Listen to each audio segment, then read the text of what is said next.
of our national anthem.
From the east side of Detroit on a bridge.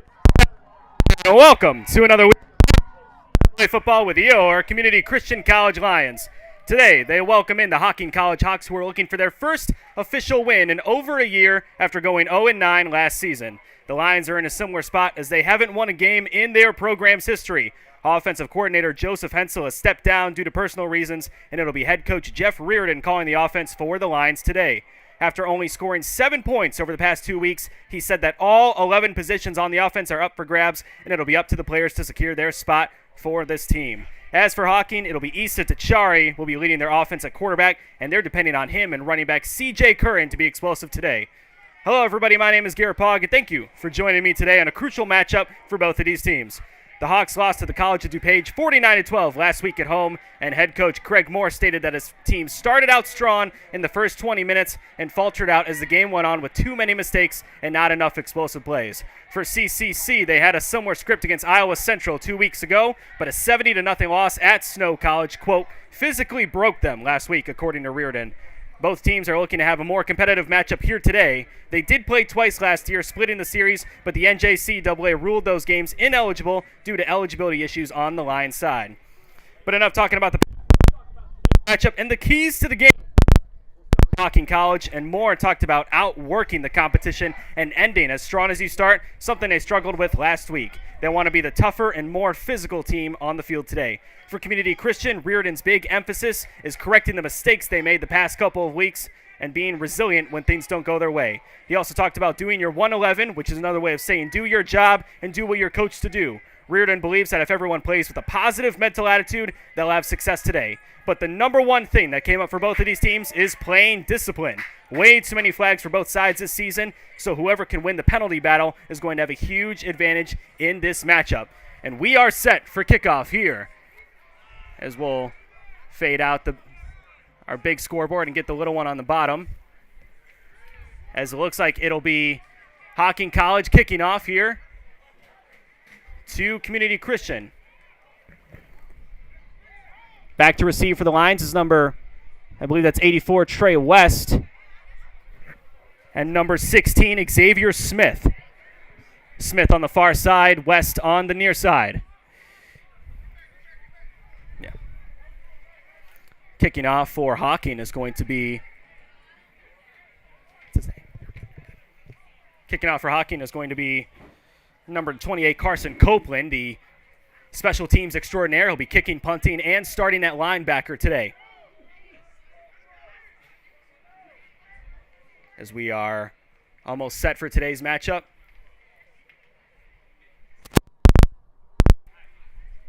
And they're waiting for the clock to run down before they get the game started.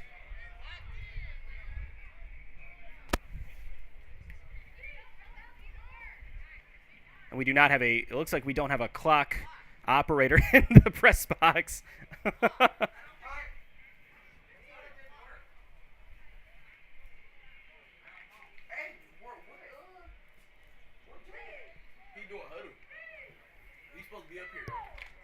So another minute before the official kickoff. It's 12:59 here in Detroit. But the teams are lined up and ready to start here. Again, like we talked about in the opener, being disciplined is going to be the number one thing for both of these teams. A lot of flags for both sides.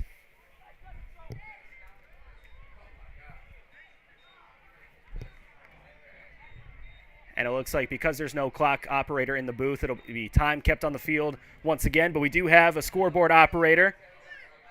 One of our red shirt freshmen, Amari, sitting to my right. That'll be operating the operating the scoreboard here for the live stream today. Very thankful for him and his service this afternoon.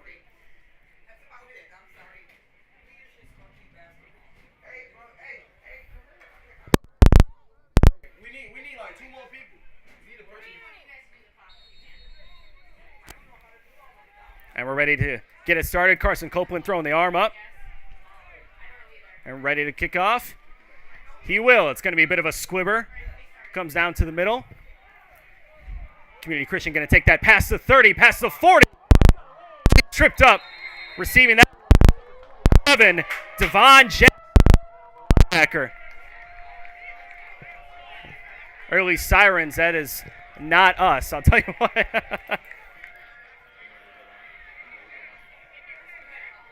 So it'll be the Community Christian offense starting here at the 45-yard line. Referee's looking for a ball.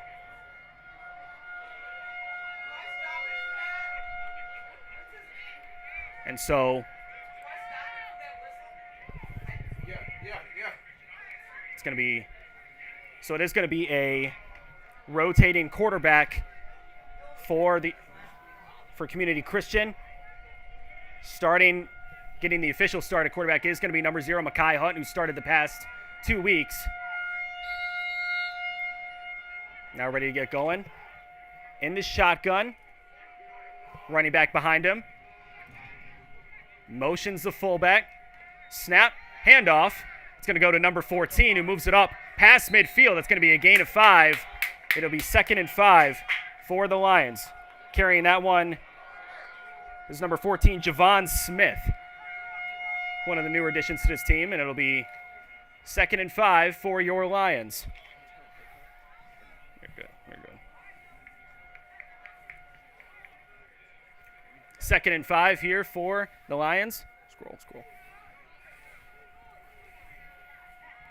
Back in the shotgun is Hunt. Same formation as last time. 2 receivers to the left.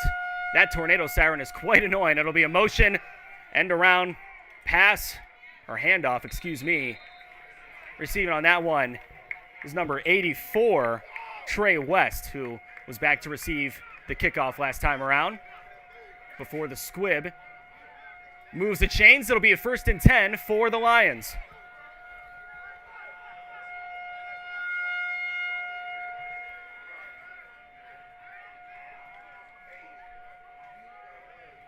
Play call coming in from Jeff Reardon. Again, Joe Hensel relieved from his duties as the offensive coordinator. He has a full-time job and another part-time job coaching high school. He just wasn't seeing his family enough. That's going to be a direct snap to Mekhi Hunt, looking to push up the lineman up the field. That's going to be a huge gain. Another gain of, looks like 5 or 6. It'll be 2nd and 4 for the Lions. Running the ball has been a huge problem for them the past couple of weeks, so getting a nice start here to start off the game is crucial for them.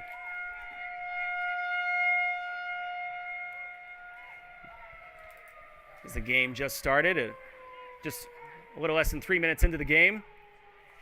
As we talked about Joe Hensel, he was working a full-time job, coaching high school and coaching the CCC Lions.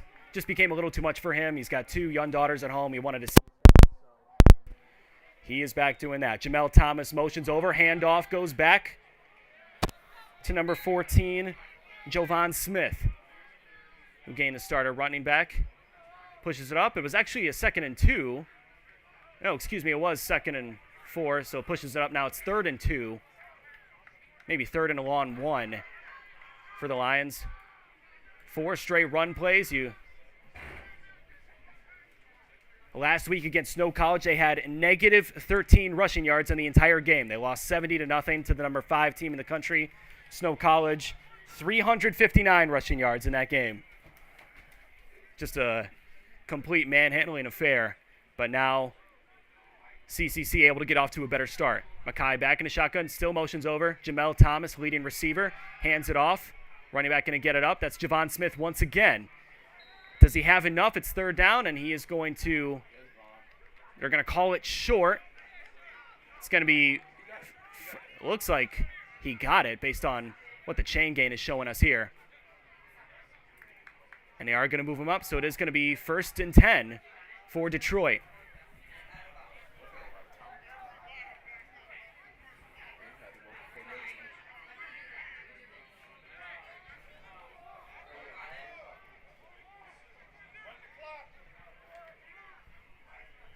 Clock's still running. It is snap, throw. Running back ran into him, so he's going to take it himself. Mekhi Hunt stopped down by a gain of Hocking College Hawks.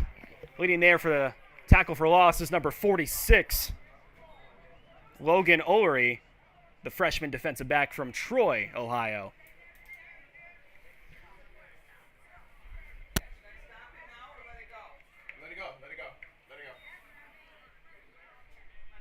See Jeff Reardon really emphasizing what he wants the offense to do. He's calling the plays on offense today in the blue hoodie. Gloves on for many players as it is a little frigid and brisk this afternoon. First real day of fall here in the state of Michigan. Motions, snap, another handoff. Looks like it's going to be Trey West once again. He's going to push his way up and gets another nice gain. Yet to attempt a pass here today. Tackle there, in on that tackle, number 45. William Perry's the 4th linebacker from Kettering, Ohio. Looks like it's going to be 3rd and 2. Maybe 3rd and a long 2, maybe 3rd and 3. As they're using every bit of the play clock to get these plays off.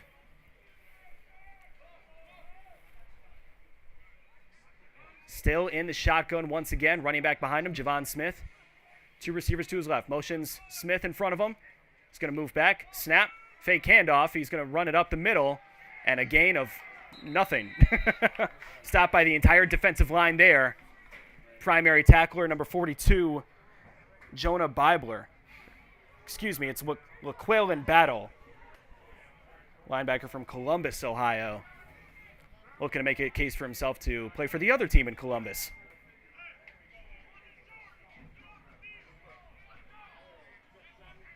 So it's 4th and a long 2 as there's no gain on that. They're going to keep the offense on the field. They're at the 25-yard line. Not a lot of confidence in their special teams to be able to make that field goal, so, or maybe a lot of confidence in Mekhi Hunt. Goes both ways. Snap. Handoff. It's going to be Cartier Polelnitz running up the middle, and he's able to get the first down. It's a gain of 5. 1st and 10 at the opposite 20 in the red zone for Detroit. Haven't been able to say that pretty much all year. So unprecedented territory for the Lions. Clock continues to roll here. Clock continues to roll here. I'm trying to signal our press box officials.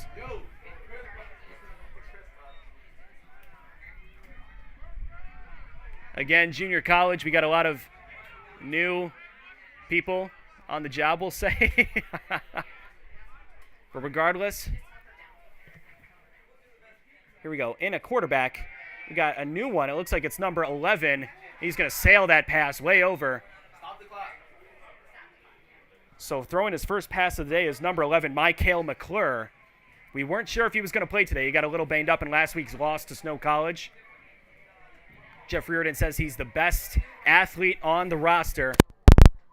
DC. So switching quarterbacks mid-drive, that's something you don't see a lot, but with the new look offense that Reardon is rolling out, looking to make it happen here today.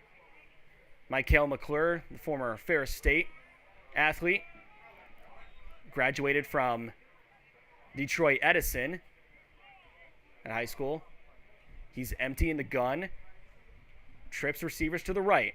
Snap. Looking to throw right. He will. Way of number 16, Xavier Smith. And that's 2 airmail throws right in a row. They get in the red zone, then they immediately throw 2 incomplete passes in a row. Maybe we'll see if they look to make a change.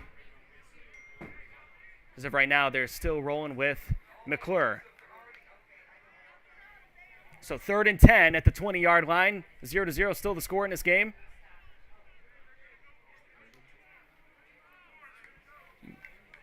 Midway through the first quarter.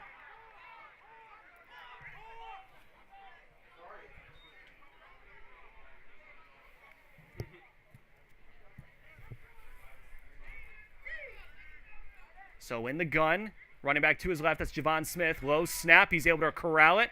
Looking to run, make a play on the run, and not able to get a play out there. Clock's going to stop, and there's a flag on the play towards the line of scrimmage, so either on the offense or defensive line, look to see if there's a holding one way or the other.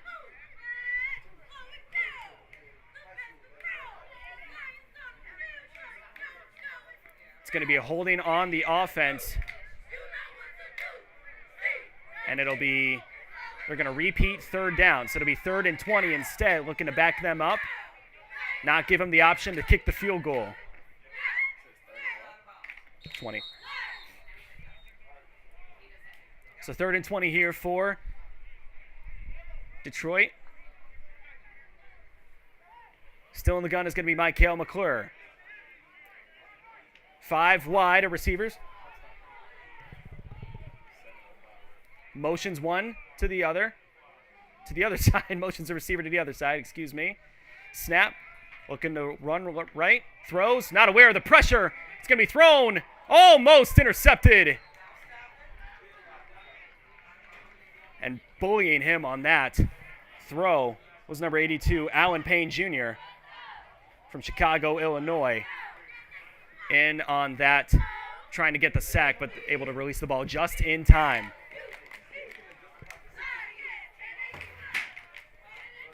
No, don't worry. Oh, no.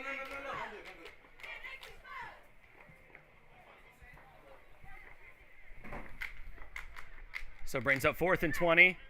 I believe the offense is still going to be on the field. Holy smokes. Looking to complete the impossible, 4th and 20. Michael McClure yet to complete a pass in today's game. Is that him still out there? I believe so. Snaps. Throws back. Two defenders in the area, excuse me. Not able to complete that, so it's a turnover on downs, and the offense will run off the field after having a very successful running drive. Passing plays not so much here for the Lions. So it'll be 1st and 10 for the Hocking College Hawks. Out there, quarterback is going to be number 1, Issa Tachari, the redshirt freshman from Fort Wayne, Indiana, Northrop High School. Graduated there in 2020. He's been working with Traction Athletic Performance in the Fort Wayne area since then to make sure that he is all set to go for this opportunity.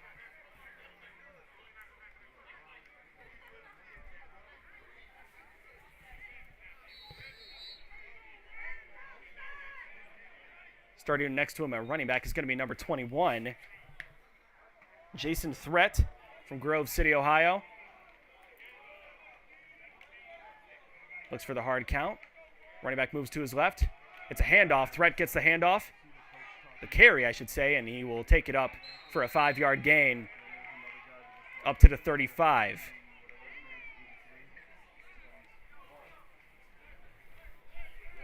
With the success that Iowa Central and Snow College have been able to have on these lines the past couple of weeks, I would expect Hocking's ability to run the ball will be pretty efficient here today. Same look as last time. High snap. Fakes the handoff. Immediately thrown down. Deflecting on that one. Looks like that's number 8, Anthony Thomas, the leading tackler for your Lions. Blew up the line of scrimmage there and able to smack that one away instantly. Michigan collegiate grad from Warren, Michigan. The true freshman. So that makes it third and a little bit. Handoff. Running back up the middle. He's going to get enough for the first down. Again, on that handoff, looks like it's going to be Jason Threat. It'll be him and C.J. Curran splitting time at running back from what I understand.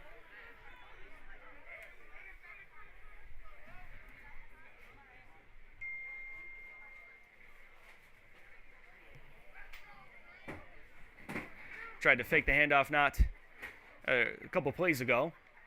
Here we go. Back to Threat. He's going to run it up the far side, excuse me.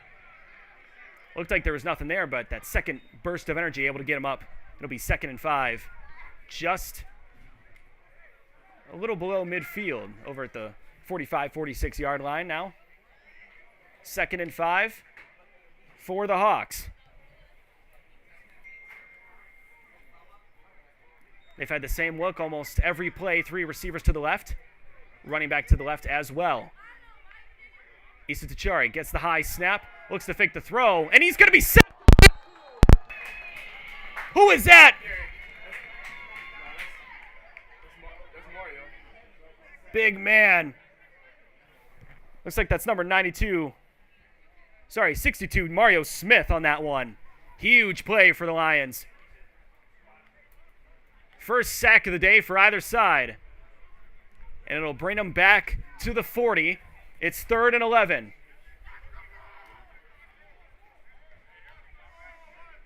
Same look for Hocking. 3 receivers. That's going to be a bobbled snap on the ground. And he's got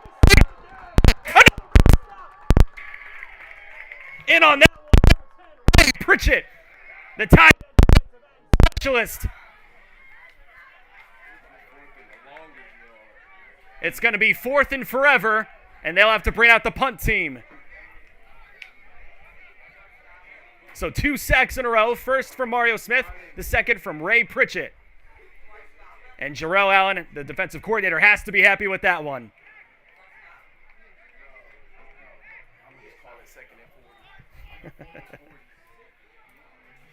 So 4th and forever. We're going to say 40. We're not sure how accurate that is, but punting away for this one is going to be Carson Copeland, the special teams extraordinaire.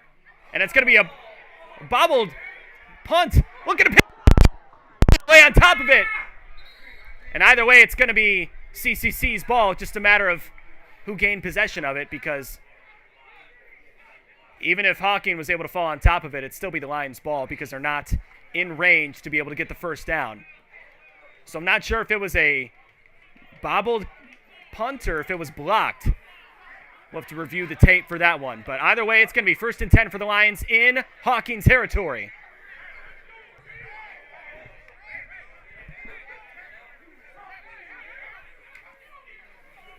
Three minutes to go here in the first quarter.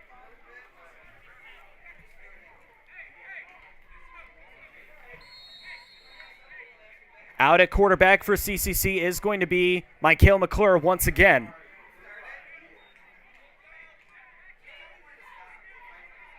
Motioning, hands it off, going to number 14.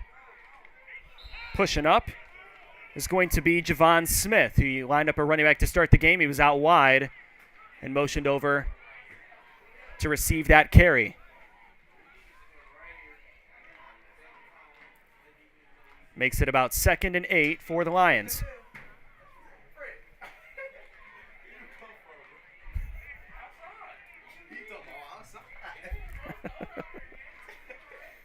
Back in the gun once again is McClure.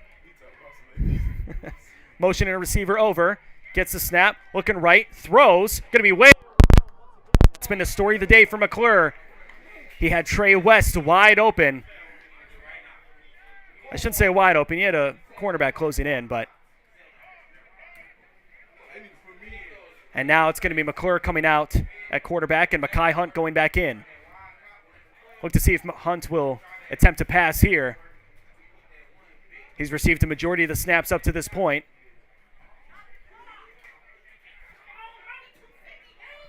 Stop the clock.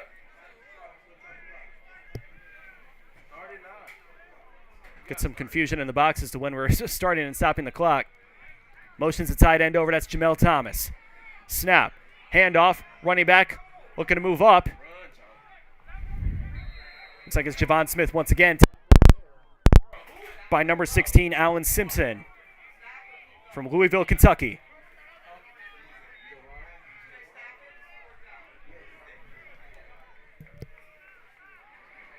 Makes it 4th and manageable here for the offense. About 4th and 4, I'd say.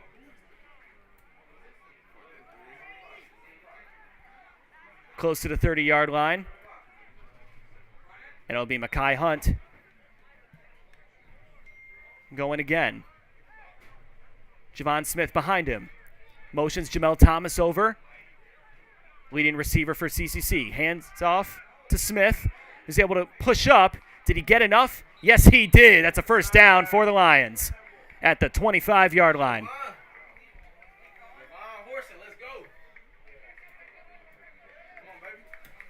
So 1st and 10 for the Lions.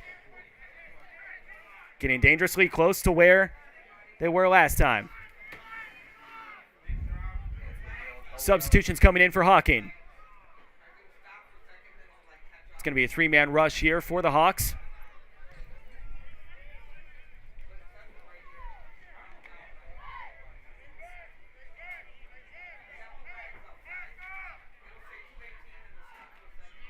Empty in the backfield for Mekhi Hunt. Fakes the handoff. He's going to take it himself up the near side.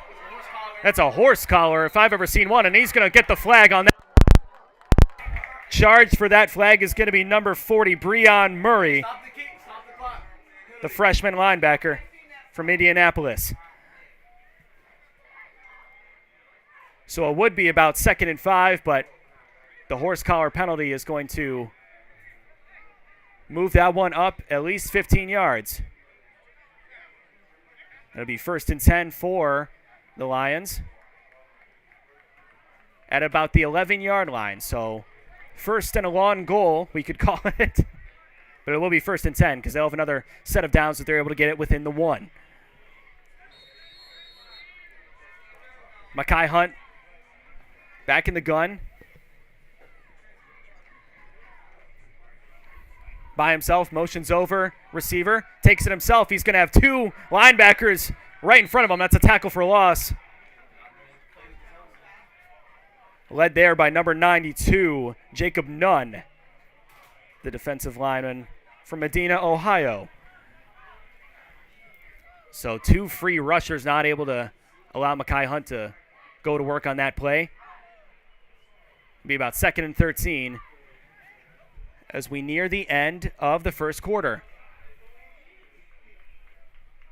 Our clock's going to say it's going to be the end, but due to some operation issues here in the booth, it'll be another minute or so. We'll keep you updated on that. Running back to his right, motions over the receiver. Mekhi Hunt, handoff. Going to Trey West, looking to get not quite. Stopped at the 5.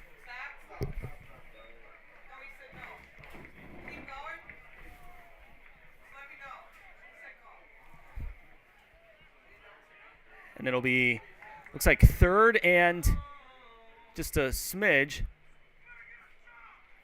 Chain gain is still standing way back there. So it'll be maybe 3rd and 3 for the Lions here. Looks like they are going to call it 3rd and goal going forward.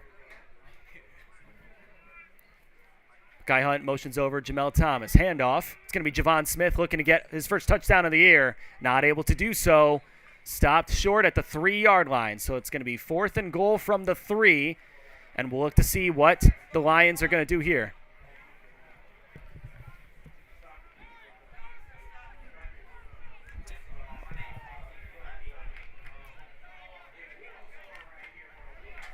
We'll also look to give you updates on the Texas-Michigan game for those who are interested. It looks like that's going to be the end of the first quarter here.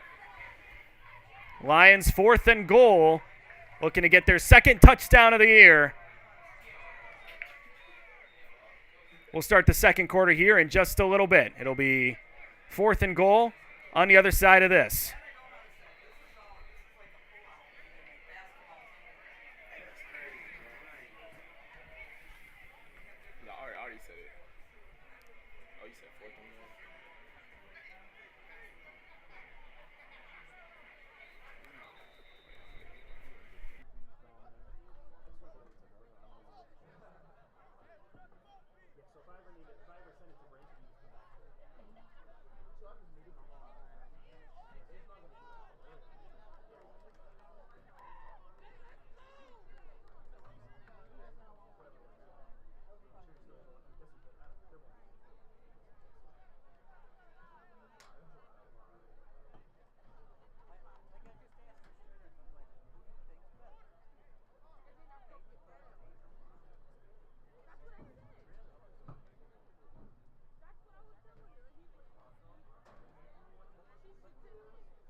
Welcome back to CCC Lions football. 4th and goal at the 3-yard line. For those who are interested, Texas leads Michigan 17-3 with about 2 minutes left to go in the second quarter. If you're anything like my dad, who's a Michigan fan, you probably shut the game off at this point due to frustration and maybe turned our games on. So we appreciate that for sure. 4th and goal for Detroit. Mekhi Hunt in the gun. Javon Smith to his left. 2 receivers to his left. Powell and West, respectively, gets the snap. Throws. Over. Is he going to get... Pushing. He's...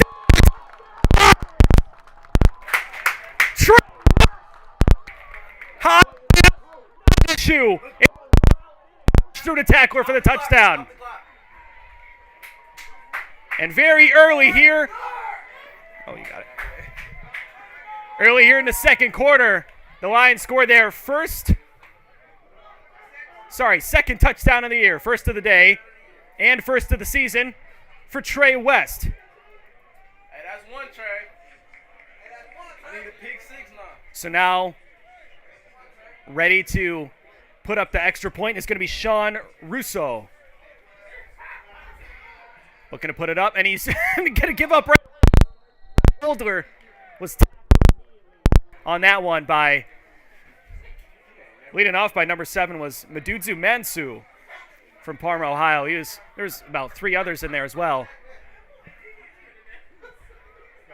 Sean Russo looked to take the field, and then On extra point. It's not It's 14:53.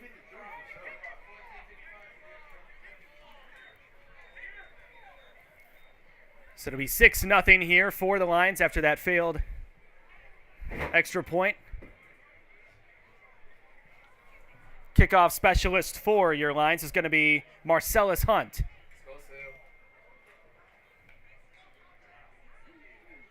Looks like he's out there wearing number 30.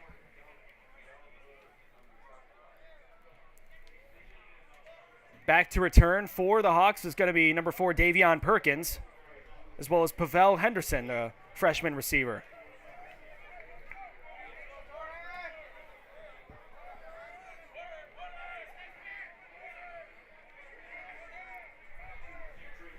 So scoring first in the game, unprecedented territory for the Lions. Let's see how they look to keep the momentum going.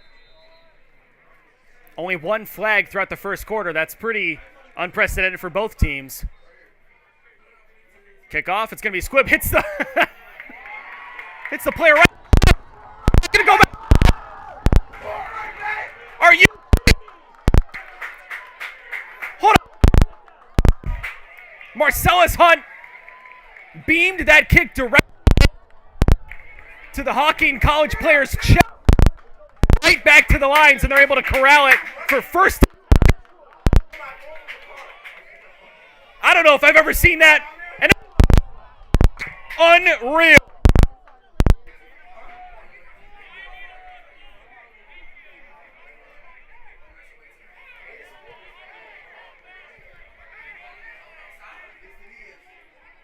So it'll be back on offense for Detroit. And man, what a huge statement this would be if you're able to score twice in a row after the craziest kickoff I might have ever seen in my life.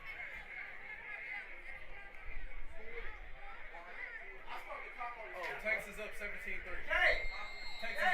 17-3. So back in at quarterback is going to be number 0, Mekhi Hunt. He's been a starter the past 2 weeks. He seemed to have earned the job so far with his impressive running ability. Motions over Jamel Thomas. Handoff towards the pile. Past the pile. He's going to keep going. That's a 1st and 10 into Hawkins.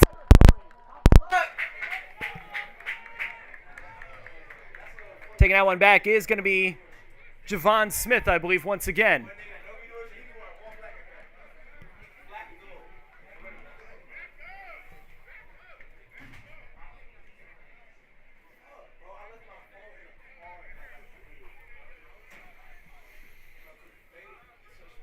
So 1st and 10 now at the 43 for Detroit. Running the ball has been a challenge. Special teams has been a challenge, but both of those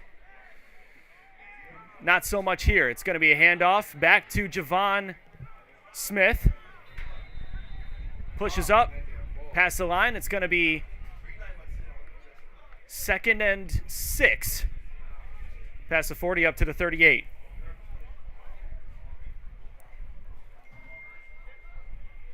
Again, if you're watching us here, we appreciate you supporting JUCO Athletics and Community Christian College as a whole. Lions looking to get their first win in program history. Hocking College has not won a game in over a year. It's been since October 29th, 2022, since their last official win. Mekhi Hunt alone. He's going to get the high snap, looking to take it himself on the near side. He's going to get the first down.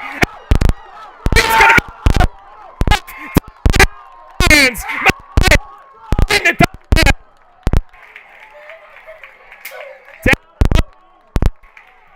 thanking the Lord above. What a huge play for Detroit.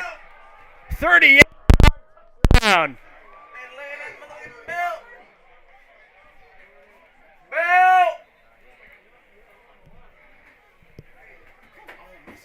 And it looks like Mekhi Hunt's going to stay out there for the 2-point attempt here.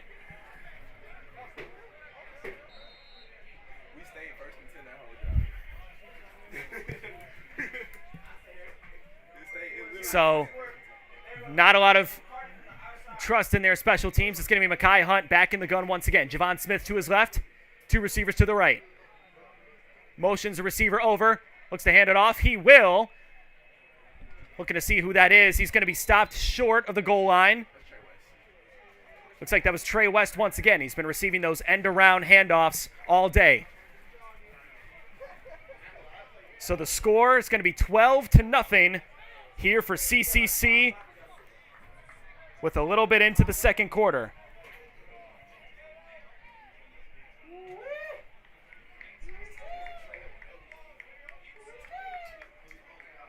Excellent work so far here for the Lions.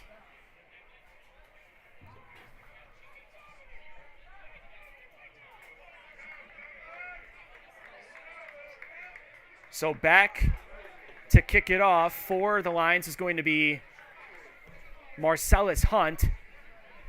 And look at how open look at how wide open the middle is going to be for Hocking College.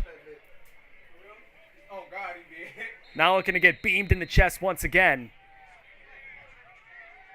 I'll tell you what, there's a lot of colleges that are going to see that and think, oh, we can do that. Kickoff a little high this time, not as far as you want to go. Returning this one back is going to be number 36, past the 35 and into the 40. Returning that one back, number 36, Jalen Carter, the safety. So 1st and 10 for Hocking College. They need to respond right here.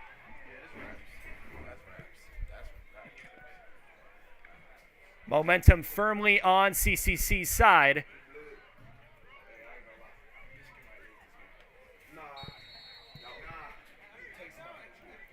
Back in the quarterback is obviously Issa Tachari. Head coach Craig Morse said that the difference between him and the other 4 quarterbacks in the running is literally inches. But they feel confident in Tachari's ability to lead the offense. As we've had a problem all day here with corralling balls and being able to, well, don't take that out of context, but being able to being able to get footballs on the field. I'll tell you what, folks, there's a bee in the press box, so I might be a little distracted as I smacked one away earlier. I think this one's back for revenge.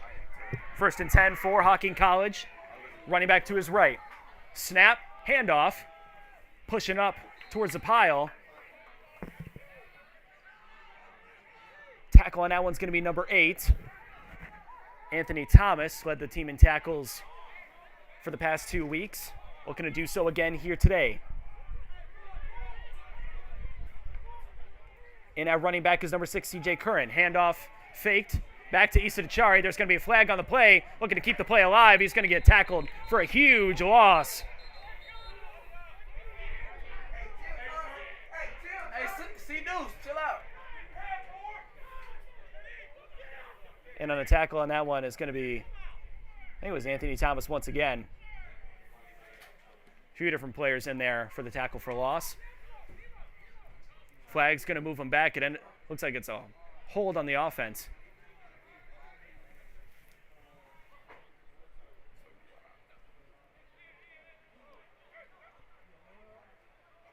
And they're going to decline it. They're going to take the loss, so it'll be 2nd and a lot for Detroit here. Not Detroit, for Hocking, excuse me. C.J. Curran in a running back, one of the great success stories here for Hocking College. He had a huge back injury last season, almost ended his football career.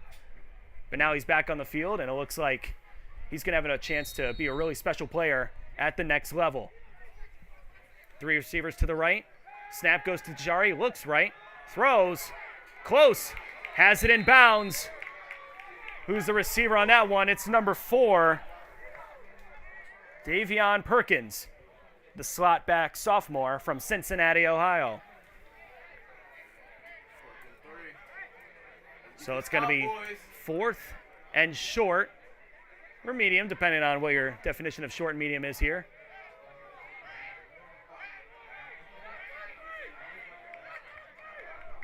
So it's going to be 4th and 3 they've decided for Hocking. And offense still not sure what's going on. It looks like there's going to be a timeout here for Hocking College. Or at least some sort of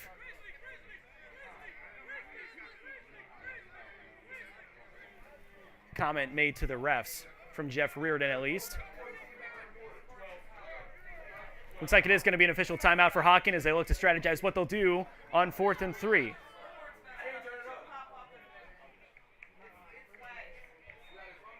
All we need is a what's it called anyway? All we need is a time. Put 11:25 on the clock. 11:25. Hey, don't. We'll be back on the other side of this.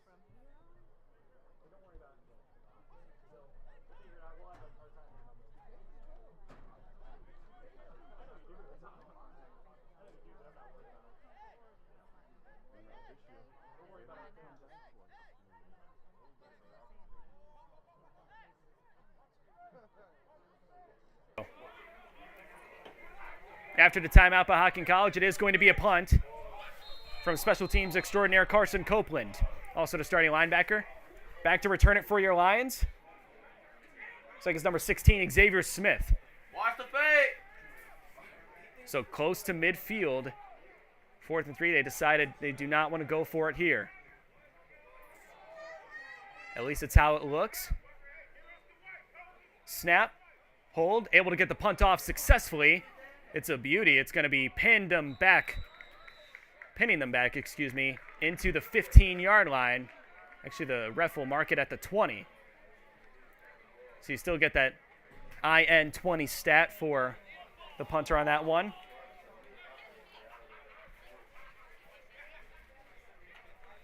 Good stuff here for Hocking, at least on that punt. I do want to highlight somebody on Hocking College. Somebody, usually when you ask players or when you ask coaches about the top players on their team, they'll mention the quarterback or the linebacker. But head coach Craig Moore for Hocking College decided to highlight his lawn snapper, Nolan Peckham, the 2024 Grand Haven graduate, and said he's been fantastic for them, and it's really hard at the junior college level to get a good specialist. And he believes that if he can continue to be on the track that he's on, he's a true freshman now, he'll definitely have the chance to be a starter at a D1 school, or at least starting at lawn snapper in 2 years from today. So I thought that was kind of unique. Snap, it's going to be Mekhi Hunt still a quarterback, handing it off to the running back.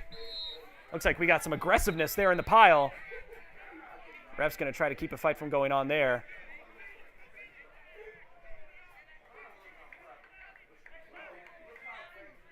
Receiving that handoff there. Looks like it was number 16, Xavier Smith, once again.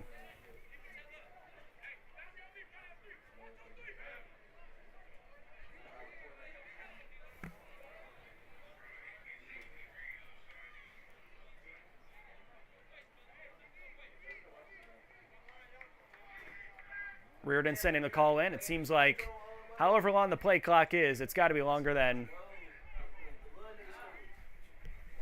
40 or 30 seconds or whatever it may be.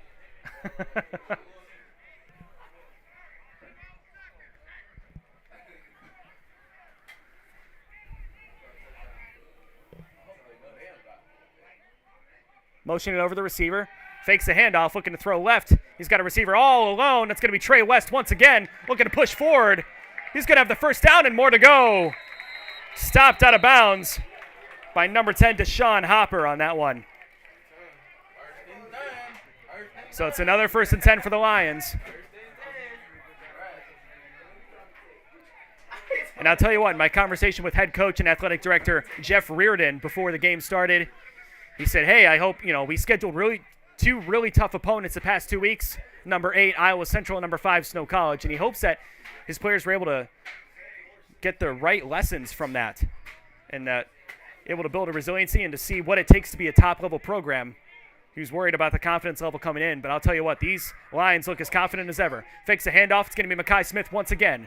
Running up the far side. There's a flag on the play. If the play stands, it'll be another 1st and 10 after an 11-yard rush from Hunt. But flag towards the line of scrimmage.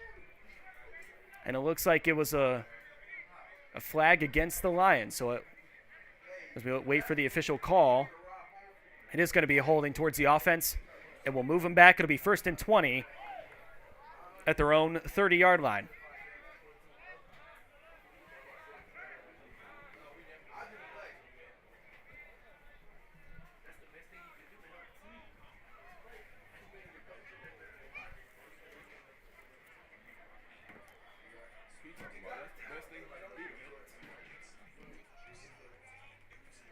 About 42 minutes real time into this game. It's been only 20 minutes of play clock time, so it's been a lot of stoppages on both sides. Mekhi Hunt will be emptying the gun once again. 2 receivers on each side. Motion's over. And it'll be Mekhi Hunt once again. Moving up the field, it's going to be another flag on the play. Clock will be stopped, and it'll be... We'll wait to see what the flag is for here.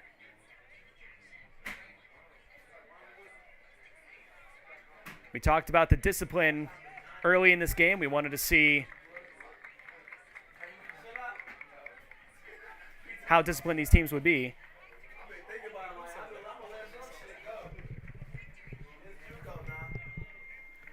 So flag on the play. Looks like the refs are still going to convene and decide what is up here.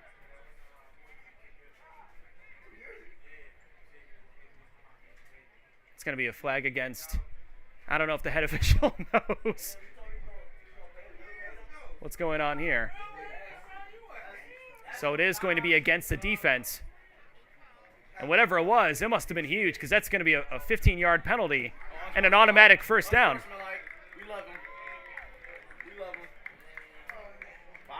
Scoreboard operator Amari to my right is suggesting it might be an unsportsmanlike conduct. Very thankful for him and his service here today, as well as our camera operator Marquez for their help.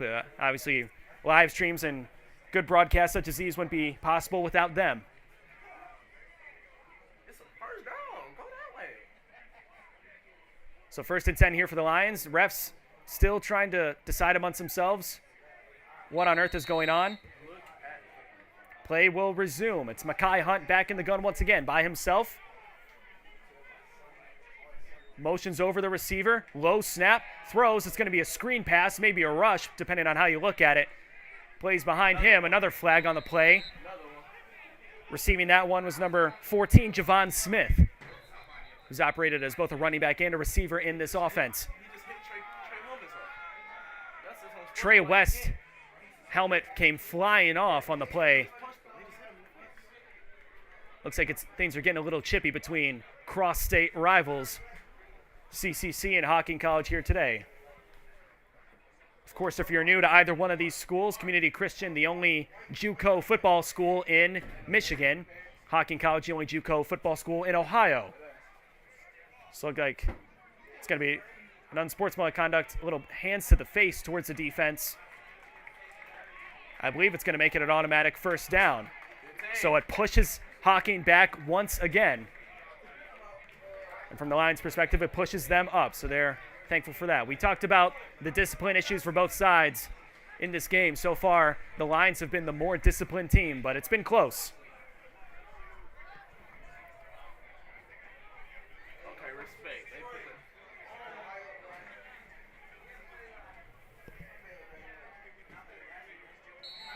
So Mekhi Hunt in the gun once again. Behind him, I believe it's going to be, trying to see the number.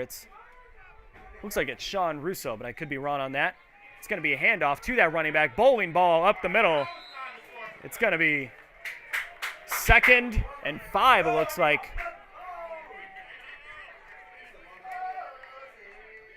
Who is that? Number 35. Yeah, I believe that's Sean Russo. So special teams not his specialty, we'll say. Don't mind the pun there. But I'll tell you what, if you're able to get a big body like that moving up the field, it's tough to stop. It takes at least 2 or 3 tacklers to bring him down a lot of the time. So it pushes the Lions up, 2nd and 5 at the 25. Motions Trey West over. Another handoff. It's Sean Russo once again. That time tripped himself up. Ball is on the ground. Are they going to call him down or are they going to say a fumble? And it's going to be down marked. It'll be 3rd and short for the Lions. They're going to say the knee touched the ground before that one. Sean Russo will make his way back to the sideline. Taking a spot is going to be number 24, Kaylon Livers.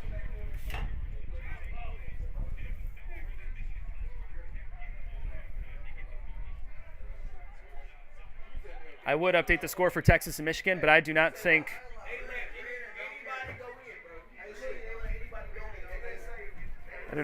Michigan fans are going to want to hear that one.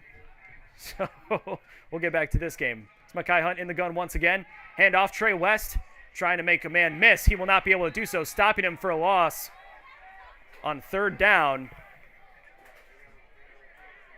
Looks like it was number 35, Everett Brown, one of the many linebackers on this team. Asked Craig Moore what the standout defensive group was, and first thing he said was the linebacking core. And I mentioned a lot of names, too many for me to say all at once, but I'm sure throughout the game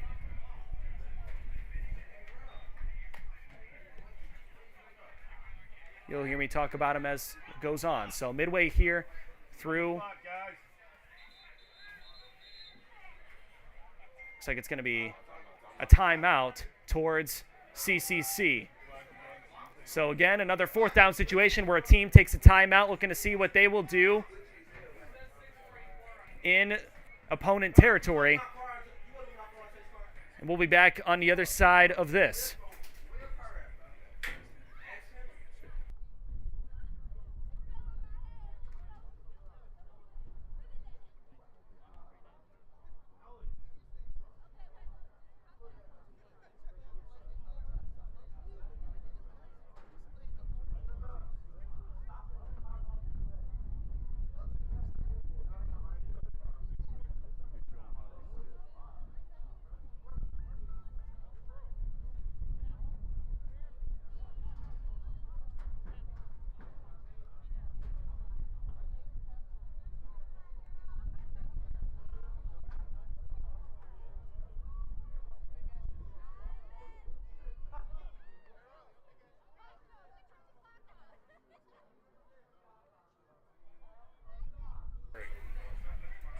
Back from the break here, it's going to be 4th and 5 for the Lions. In opponent territory, Mekhi Hunt in the gun, going for it once again. It's going to be a lot of going for it on 4th down. Earlier in the game, they went for it on 4th and 20. So just showing a great deal of confidence in the offense. Again, new offensive coordinator, or play caller per se, is offensive coordinator Joe Hensel has stepped down. It'll be Jeff Reardon calling the plays on offense. In the gun. Critical 4th down for both teams. Looking to draw them off. They're going to audible. Jeff Reardon signaling the play in now. Running back motions to the left. Hunt, the Melvindale graduate, takes the snap. Fakes the handoff, looking to throw left. Not able to do so. He's got a free runner. Looks to get the ball in, and he's going to we'll just throw it at the turf and give up the play. And looks like he had a receiver open, either didn't trust the throw or not able to get the throw off the way he wanted to. So it'll be a turnover on downs and 1st and 10 for the Hawks. Critical 4th down stop there.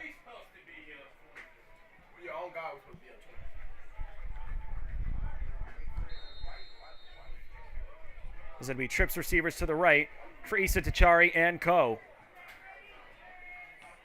Snap. Handoff back up to the running back. It's going to move. He's going to push through and get past the 40, the 35. On one play, number 20, Janelle Jones, a sophomore from North Carolina. And that's the kind of play that can change the tides for the offense. Craig Moore talked about needing more explosive plays on both sides of the ball. That's an explosive play right there. The 3rd string running back able to get the job done.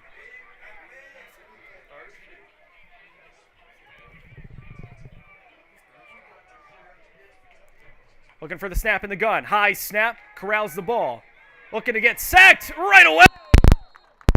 Double sack in there, but the main man on the job, number 27, Devon Jackson, the former Wayne State linebacker. River Rouge graduate, the powerhouse program out of Detroit.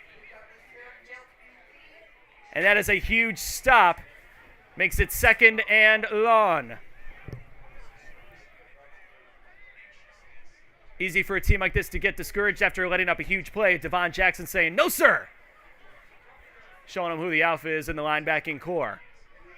There's a lot of them. Handoff. It's going to be a fumble. Ball's on the ground. Who's going to be on top of it? Quarterback got it again. They fumbled twice. That's crazy. And picking it up is going to be Hocking College. Looking to see who fell on top of it. Looked like a read option play, and Issa Tachari not able to corral it at first, but fell on top of it. So it is going to be a gain there, surprisingly, but it'll be 3rd and 13, it looks like, for the Hawks.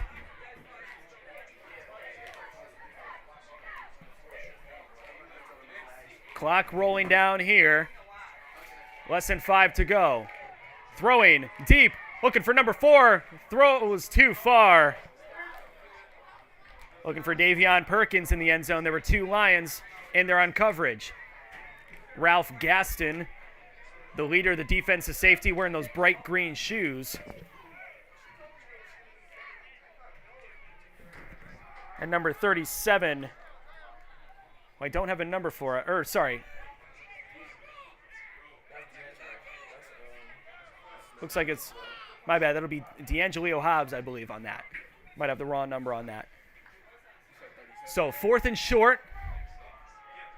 And it'll be a pass to the running back, Thwart. And he is, looks like he was thwarted at the line of scrimmage, and it'll be 1st and 10 for Detroit after the turnover on downs. Sorry, it's Jason Threat, excuse me, who took that pass short to the far side. So it'll be 1st and 10 for Detroit. And we are looking to, okay, we had a bit of a, I don't know if I've ever seen that. I've used this here and there, you know, but. So 1st and 10 here for the Lions at their own 30-yard line, roughly.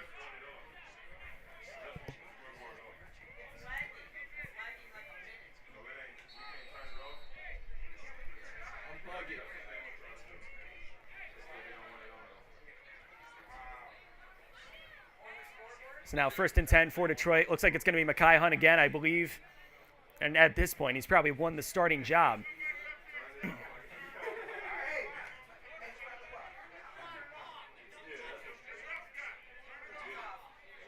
And now coach is screaming up here to turn the clock off. Thankfully, we have the best clock operator in the business, Amari, sitting to my right. So it'll be 1st and 10 for the Lions here. New drive for them. Up 12. Motions a running back. Looking to keep it himself is Mekhi Hunt. Pushing, running forward. He's going to have a lane. Tackled from behind. It's going to be 1st down for the Lions. Tackling on that one is going to be William Perry's the 4th. Kettering Fairmont graduate, 6'4", 203 pounds. A man amongst the boys.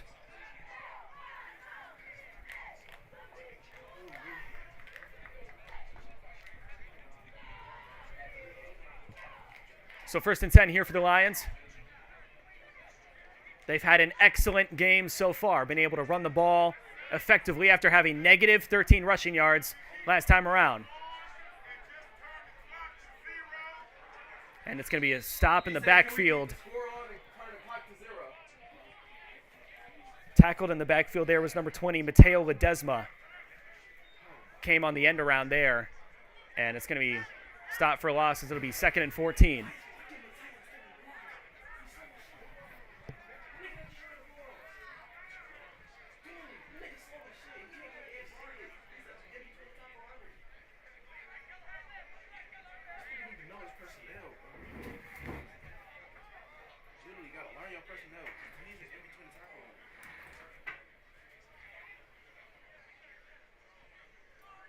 Mekhi Hunt alone in the gun once again.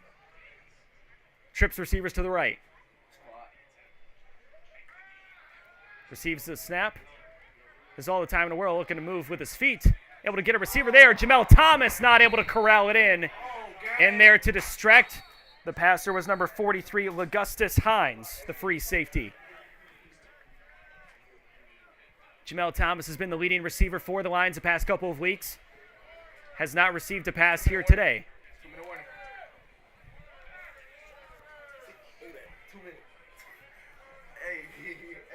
It looks like it's going to be the 2-minute warning here, so we will take a step aside, and we will be right back on the other side of here. Your Lions up 12-0 here in this matchup.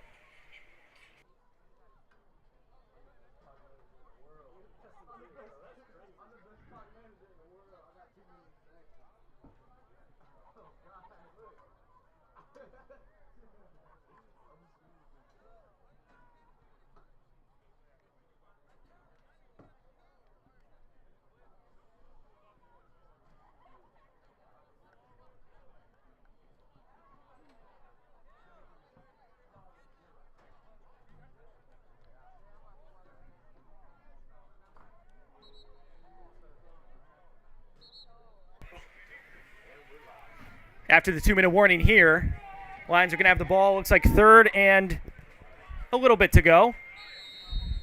5 or 6 roughly. Mekhi Hunt in the gun once again. He has not taken a single snap under center. Motioning Xavier Smith over. Takes the ball himself. He's going to run. He's got a lot. Able to get the first down and going to be pushed out of bounds by number 17, Jacob Harrison, the defensive back.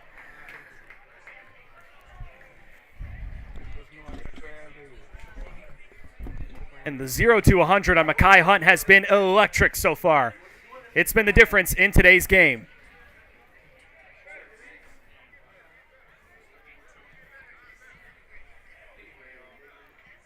So under 2 minutes here, looking to get another score before halftime for the Lions and to keep Hocking College shut out.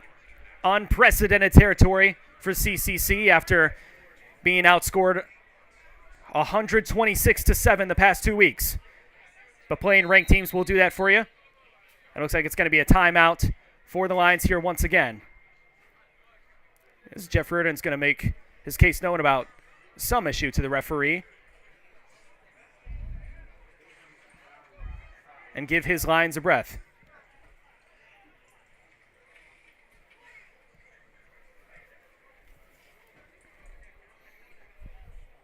Last win for Hocking College was October 29th of 2022 at Nassau Community College. They won that game 21-14. That was before Craig Moore took over as the head coach. That was with Ted Egger, who's now with Hilbert College, coaching the Hilbert Hawks, so coaching a different set. But Craig Moore has been with the program since the inception of it in 2015 when they started the football program over there. He's worked as an offensive assistant at many different levels. Still works as the quarterback's coach, working closely with East Tachari, among the others on that depth chart. And Hocking's going to need a serious rebound if they want to come out with a win in today's game.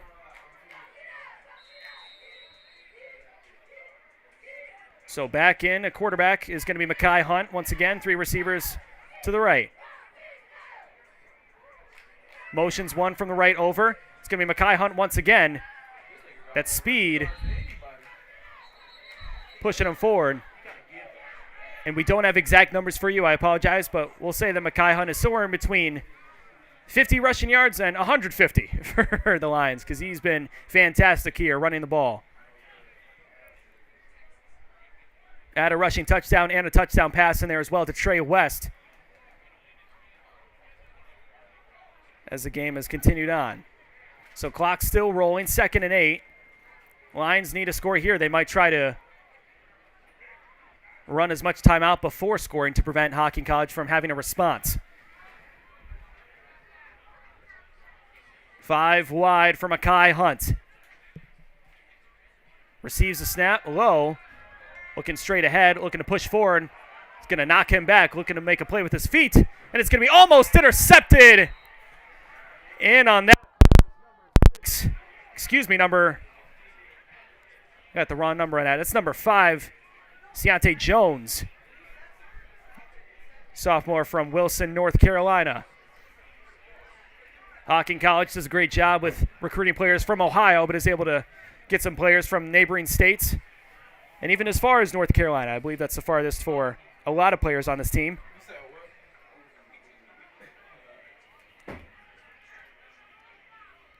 So 3rd and 8.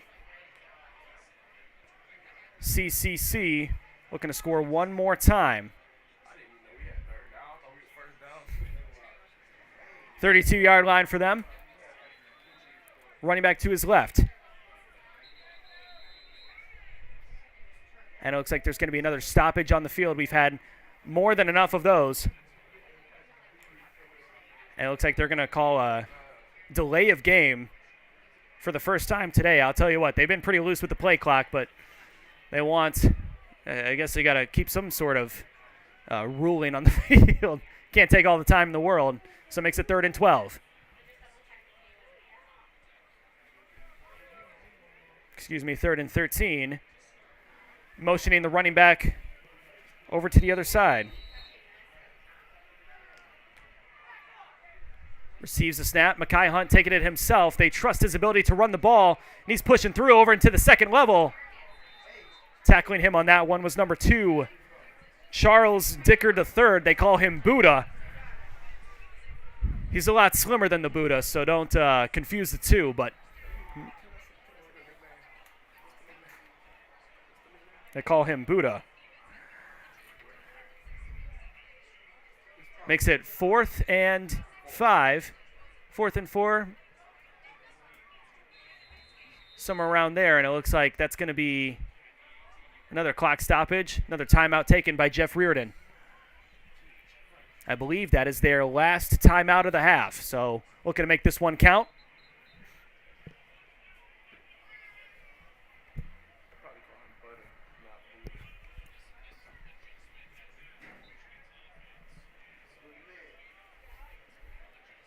We'll take a quick break. We'll be on the other side of this one.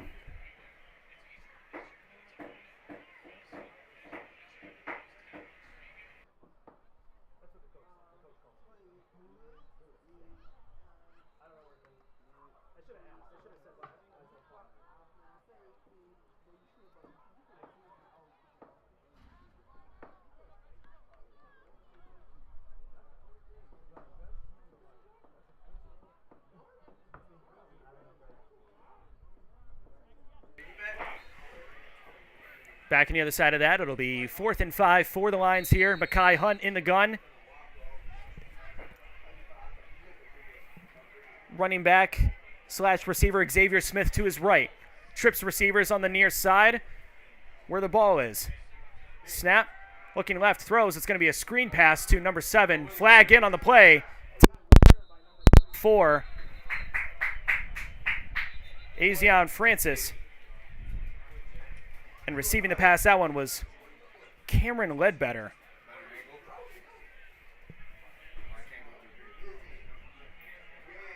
So it's going to be, and that was 4th down, excuse me there. So they're stopped after that screen pass did not work out, and the defense will come back on for the Lions.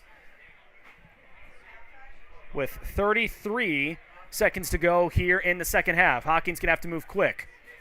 Haven't had a lot of success passing the ball.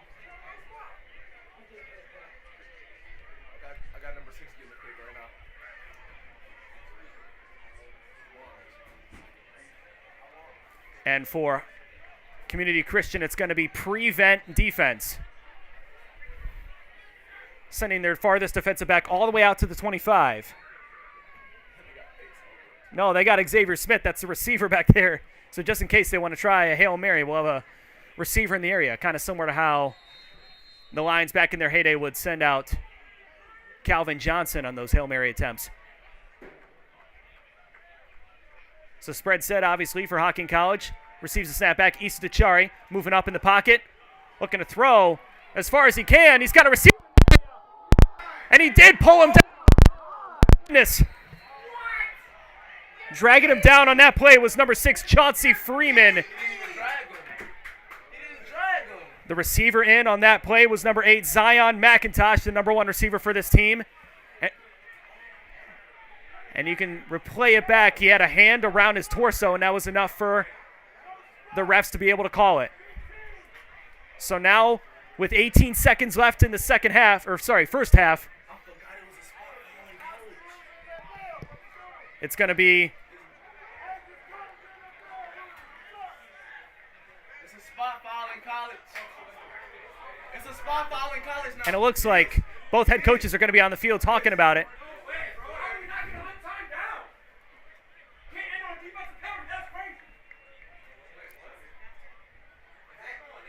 And Craig Moore is going to be out to argue his case. They're going to say that's the end of the second half. The Lions are already on their way back to the locker room. And Craig Moore is going to try to plead his case. CCC is already leaving the field. That is a controversial call for sure.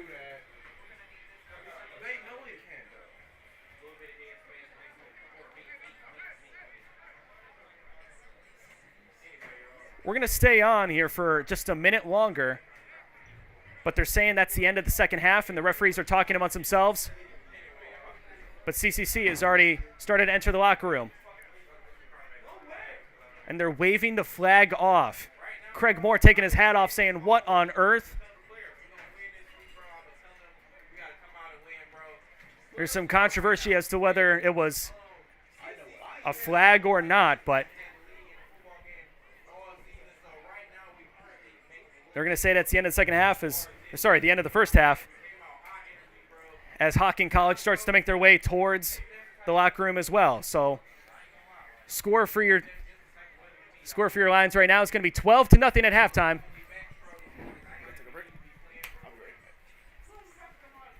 And we will be back with the second half here in just a little bit. I believe our cheer team's going to have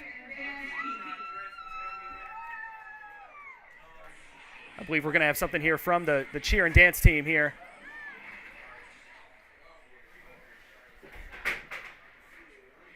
We'll be back on the other side.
Welcome to the halftime show here, live from the east side of Detroit at East English Village Prep High School in Detroit, Michigan. Your CCC Lions up 12-0 over Hocking.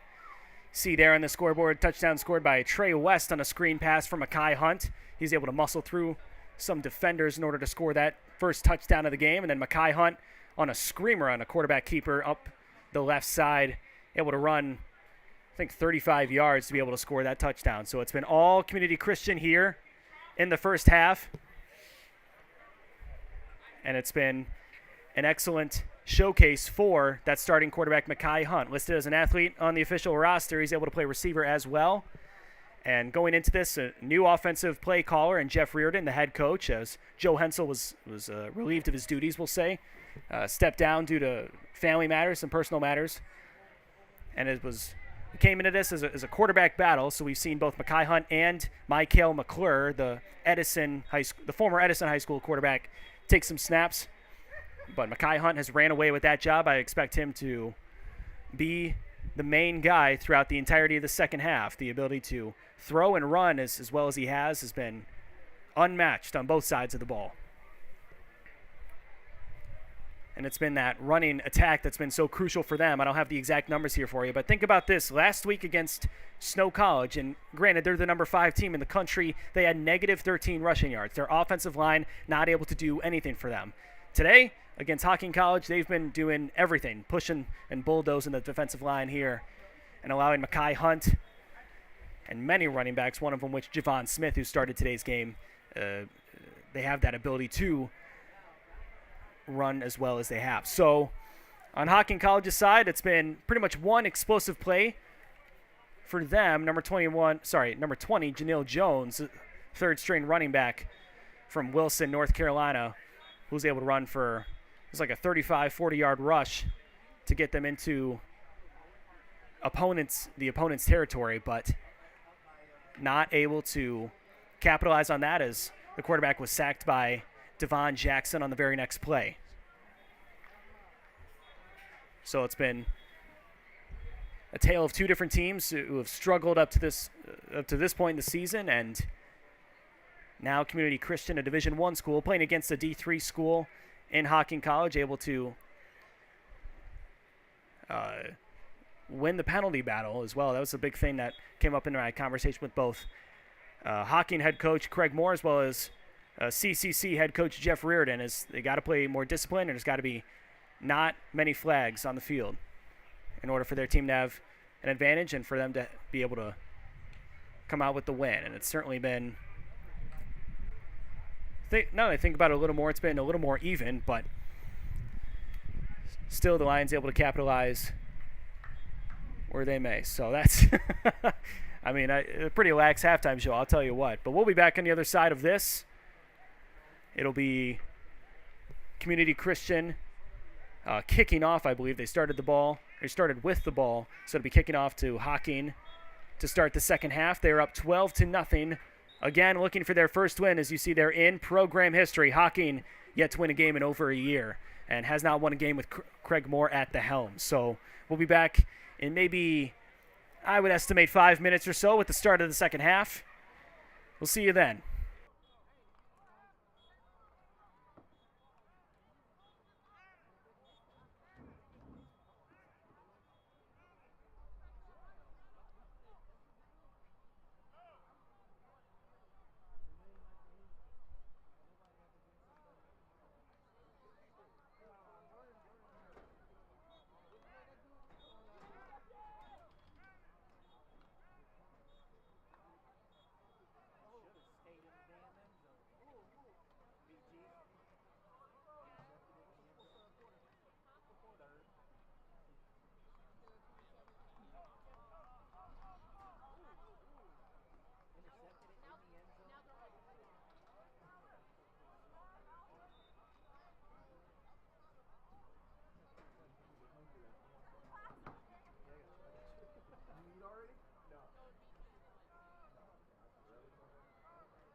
Welcome back to CCC Lions football. As our scoreboard operator just punched a bee and lived to tell the tale. Holy smokes. I wasn't ready for that one. There's been a bee that's been... Bee's been flying around, distracting both of us all afternoon.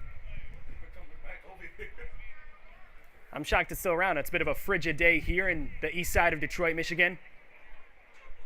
As the Lions ready to kick it off here, our camera operator nowhere to be found. So we'll do our best to update you as it goes on. It's Marcellus Hunt looking to kick it off once again. You might remember the crazy kickoff where he kicked it straight into the chest of the Hocking College player, and it allowed the Lions to be able to receive the ball after they scored the first touchdown of the game. Short kickoff, going to be returned by number 14 in the middle of the field. Tackled by a gain of Lions just past the 20. Receiving that one is Jordan Clerkley, the defensive back. Yeah. And so gives 1st and 10 for Hocking College at the 35-yard line. Can we get our camera operator in the booth? What are we doing? Yeah. We're going to send our scoreboard operator on the case. The case of the missing... Oh, no, he's just going to operate it himself. Multi-talented individual, Amari, sitting to my right. Now he's over there managing the cameras. It's going to be a bit of, almost a pick. Issa Tachari, ill-advised throw towards the back of his own lineman. Almost picked off by number 70. I don't have a 70 on my roster, but, man, what a huge... That could have been a huge play for the Lions' favor.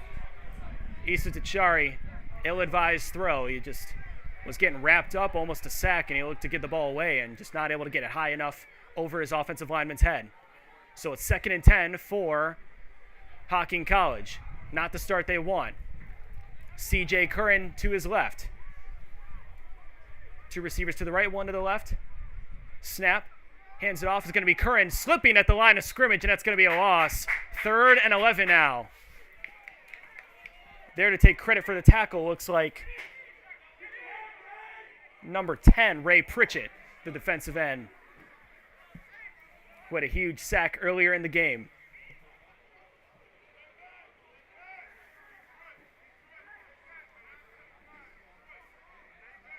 CCC also winning the sack battle.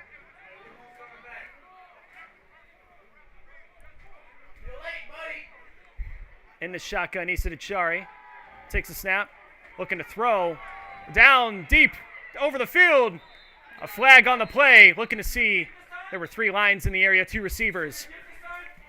Looking to get it to Zion McIntosh. On that one, sophomore receiver from Pittsburgh, Pennsylvania.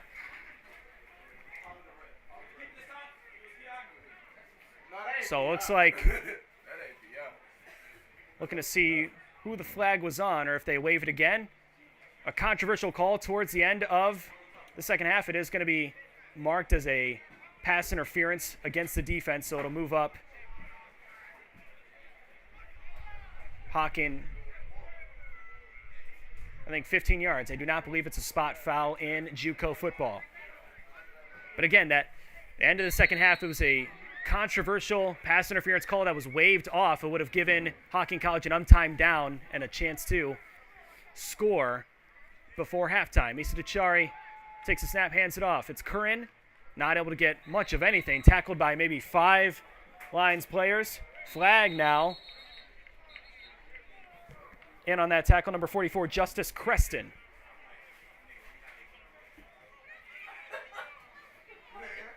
So it's been roughly 3 plays, 2 flags here for this drive as we start the second half. A couple minutes in. And it's going to be another foul against the defense. Moves it up. Looks like it's going to be another first down for Hocking College. This is not what the Lions want coming out of half. And it moves it past midfield, so it must have been a 15-yard penalty. Now at the 44-yard line, excuse me. Tachari back in shotgun. 3 receivers to his left. Snake takes the ball. Snap. It's a screen pass. Oh! Into the chest. Looking to see who that was. Looks like it was number 3, Travion Brown, one of the lockdown corners for this team. Went straight into his chest and not able to corral it. Come on, boys!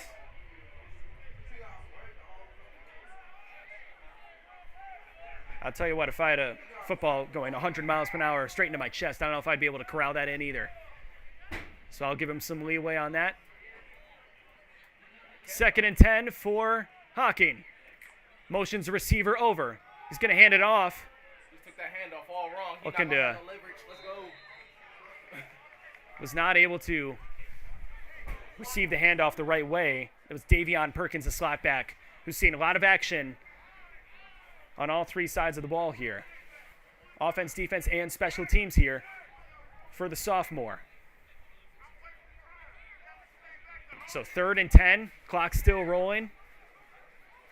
Clock here at the East English Village Prep has been turned off, but for us, we got the best operator in the business. Snap, throws, gets the first down, tackled by Ralph Gaston and Devon Jackson, among others. Oh, boys! But receiving that ball is number 8, Zion McIntosh, a number 1 receiver here for Hocking College.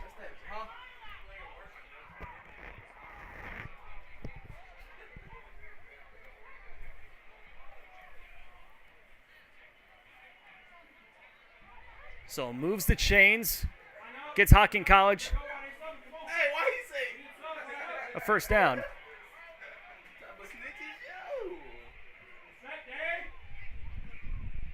Eastachari takes the low snap, handoff to number 32. Runs it towards the near sideline, pushed out of bounds. That's going to be an unnecessary roughness. Receiving the handoff on that one, number 32, Dare Olabatuyi. Typically plays cornerback, but in JUCO football, you got to make a case known for yourself, so you'll play all 3 sides of the ball if you're asked to. And there was a little bit of action towards that far sideline, so I wonder if they're going to call unnecessary roughness on the tackler there. A lot of jerseys in the area, so I wasn't able to see who that was called on specifically, but it looks like they're going to wave off the flag.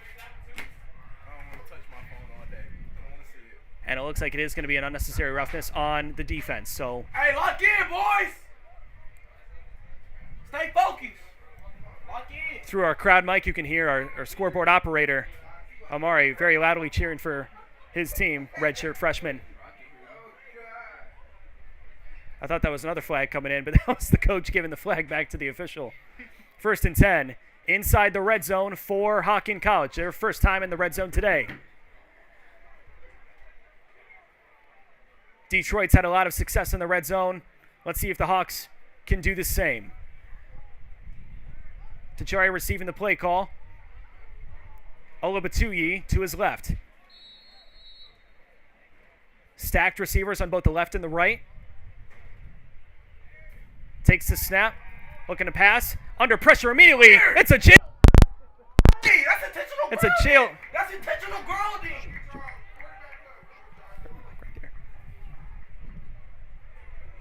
Dog, that's intentional grounding. There's no receiver in the area. And it looks like, Back to the line. looking to see if there's a intentional grounding, but that was a jailbreak pass rush.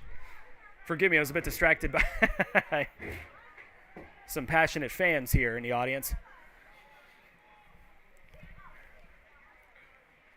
So looking to see if that was going to be called or not. It doesn't look like it's going to be. It'll be 2nd and 10 for Hocking at around the 16-yard line. Let's stop him, boys. 17. These numbers are tough to see, I'll tell you what. Oh, they are going to move it back. Thank you. So it is going to be It's a 15-yard penalty. Wow. an intent. Yeah, they are going to officially announce that intentional grounding penalty. So not only does it move them back even further, it's also a loss of down, which makes it 3rd down, I believe. And it pushes them all the way back. It's 15-yard penalty, so it'll be 3rd and forever. now at the 26-yard line. Stacked receivers to the right, running back to his right as well. Issa Tachari takes a snap, handoff, fakes, throws, direct of a defender. Not able to corral it in. That was Trey West playing both wide receiver and defensive back. You think Trey West, who primarily plays receiver, you think he'd be able to corral that one in. Not able to do so. And that's about the third or fourth ill-advised throw from Issa Tachari so far, and it looks like it's going to be a timeout on the field, injury timeout, as we have an injured Lion down on the field. We're going to see the number on that. Looks like it's going to be number 99, who I did not have on my roster, so I apologize for that.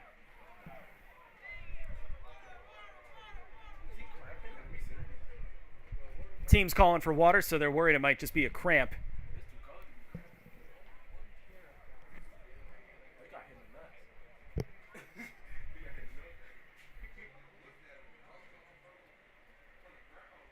Excuse me, that's going to be number 29.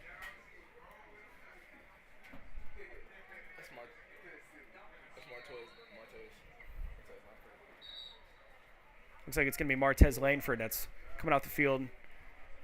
Some speculation that he might have got hit in the gonads. So they'll move him off the field, give him some time to rest, at least for a couple downs. So we apologize. That last down, they called it second down. So this will be third for Hocking College. Mistake on my part. We apologize for that. Trips receivers to the right. Running back to the right as well. Was he able to get off the field? Ralph Gaston, it's going to be a complete pass over to the far side. And on that tackle, number 6, Chauncey Freeman. And receiving that pass was number 81, Camden Red, the tight end. Starting tight end here for Hocking College. It was talked about, was Ralph able to get off the field earlier, because it looked like Gaston, the leader of the defense, was running off the field, and I don't know if he got off before the snap started, but the refs did not notice, so it didn't happen. So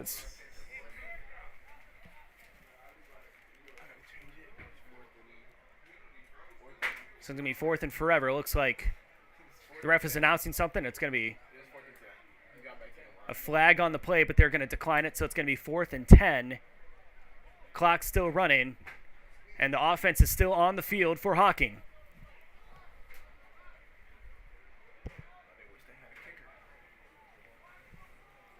Typically kicking for them in this situation is Carson Copeland. But they're at a point now where they recognize they're down 12 points and every possession matters. So going to keep the offense on the field. Craig Moore strategizing with his team. Also a referee in the mix there.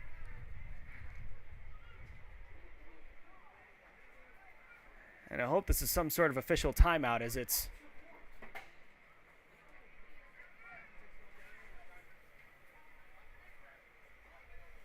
and they're calling it an illegal formation on the defense, but it's declined anyways, so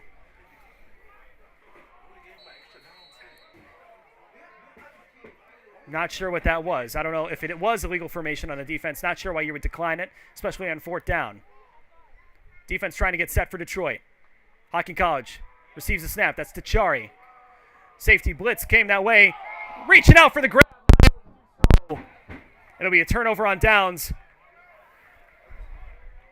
There to receive that pass, sitting on his bottom there, number 4, Davion Perkins, who's been all over the field for this Hocking College team. Ralph Gaston came in there on the blitz and was able to hit him on the throw. Maybe not able to get all the arm work that you might want on that. Or the leverage, I should say. So it's going to be 1st and 10 for the Lions at their own 15. Huge stop there for CCC. Back in at quarterback is Mekhi Hunt. We talked at halftime about the difference that he's made as opposed to Michael McClure, who's also taking snaps at quarterback. He looks to be the starter the rest of the way, or at least the quarterback. Stacked receivers to the far side.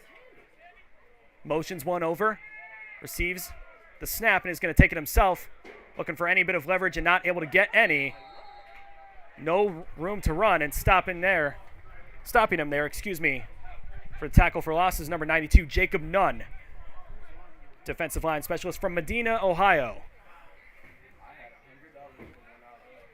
Hocking College out of Nelsonville, Ohio, the central area. Able to recruit all over the state, as well as some parts of Michigan and Pennsylvania, and even some players from North Carolina. So that pushes them back. It's going to be 2nd and 15 roughly.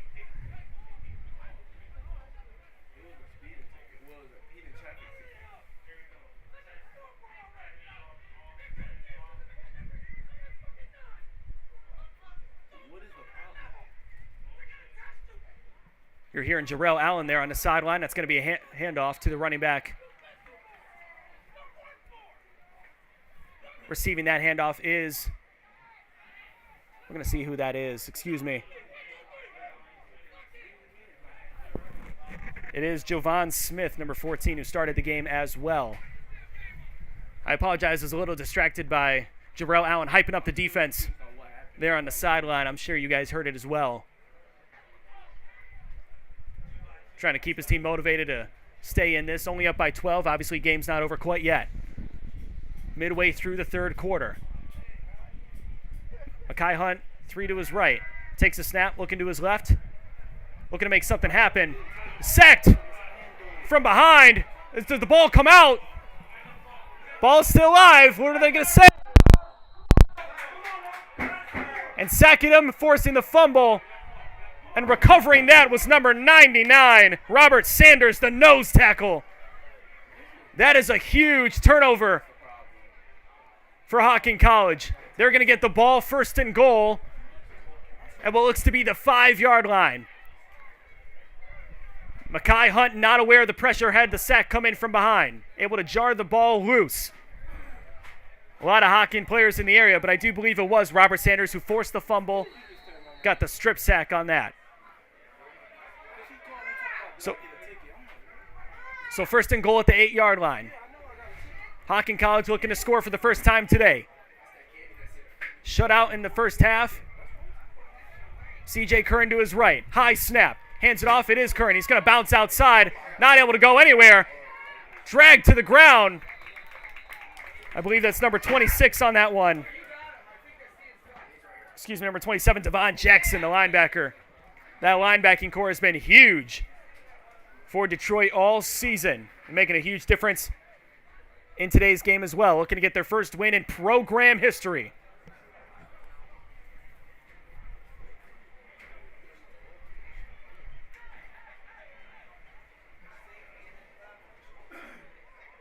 Second down and now 12.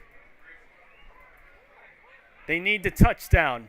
No extra set of downs here. Issa Dechari takes the ball, runs it himself. Not sure if it was designed keeper. Tackled that time. Looks like by number 18, Devin Birch, another linebacker. Makes it 3rd and about 11. Not able to get much on that scramble from Issa Dechari.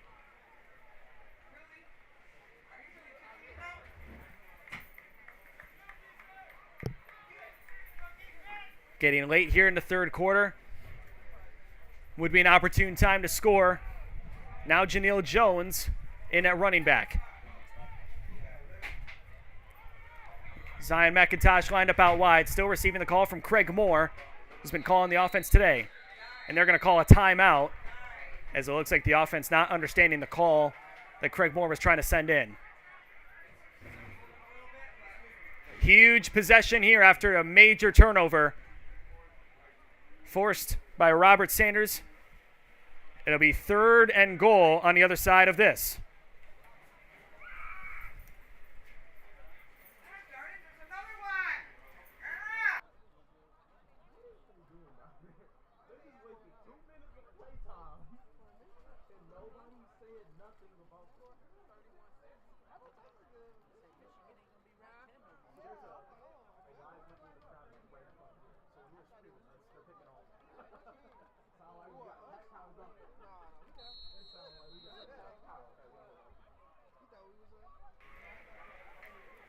Back in, 3rd and goal, high snap, handoff. Janelle Jones looking to push it in. Is he able to?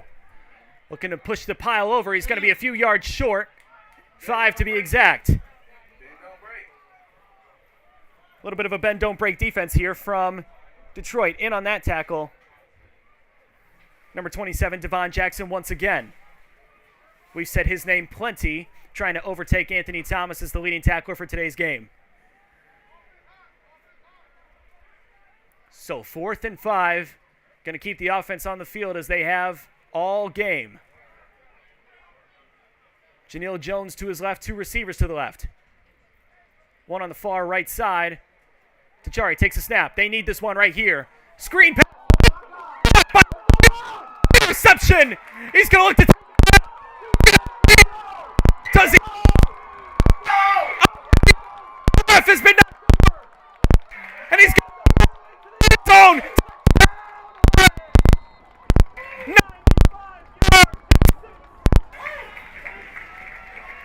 What a point! And it bumps the score from 18-0, excuse me. 4th and 5, Issa Tachari needed a touchdown. Ball went through the receiver's hands and into Ralph Gaston's. The leader of the defense for CCC, he gets rewarded for his good play with a pick 6. Incredible.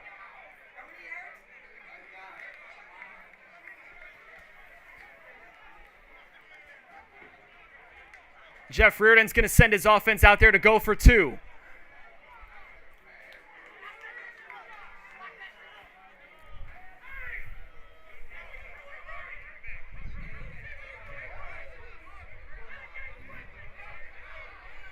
Monumental play from Ralph Gaston and a costly turnover for Issa Tachari. I apologize, I didn't see the receiver on that play.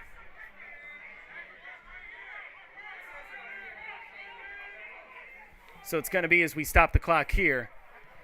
Late into the 3rd quarter, 18-0.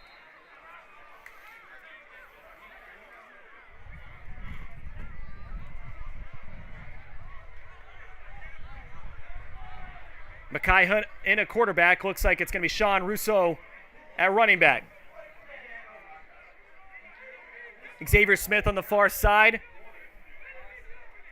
And Cartier Poelnitz on the near side. Motion. Looking to take it in is Xavier Smith. 2-point conversion. Gets it in there. So the 2-point conversion is good. And it's 20-0. Late in the 3rd quarter.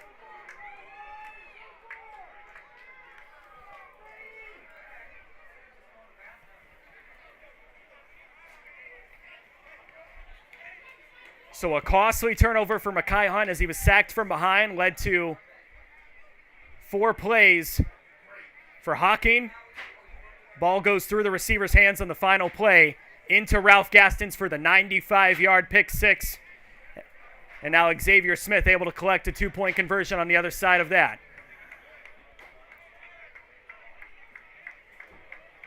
Just kind of funny how things can turn or change so quickly throughout the duration of a game.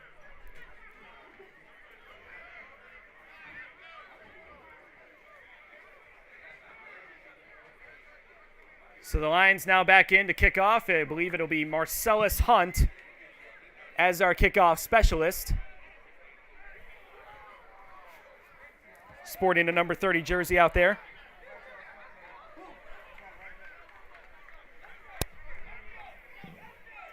Back deep to receive this one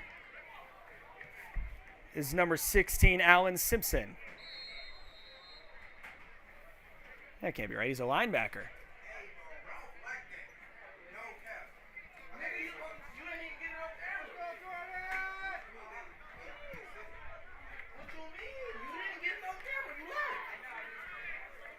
So kickoff incoming. Sending this one straight down the middle. Goes right through the legs of number 4, Davion. He's going to be stopped. Not quite. Runs into his own player. at the 15-yard line. And what a crazy from number 35 on Hocking College, letting the frustration boil over. Everett Brown throwing one of our own to the ground. Hey, that's 15 yards from the 15. That's 15 from the 15. And it's going to move Hocking back even further. Looks like there's a trainer taking a look in at number 84, Trey West, for CCC. He is on his feet, so positive signs there, but just making sure that everything is all good. It looks like he's going to jog on his own. Thankful for that. And he's not going to miss a single down. It looks like he's going right back to the defensive huddle. Oh, excuse me. He's going to go jog towards the sidelines. This is first and 25 for sure. This is from the 15. So, an unsportsmanlike conduct. It's going to move the ball back even further than the 15.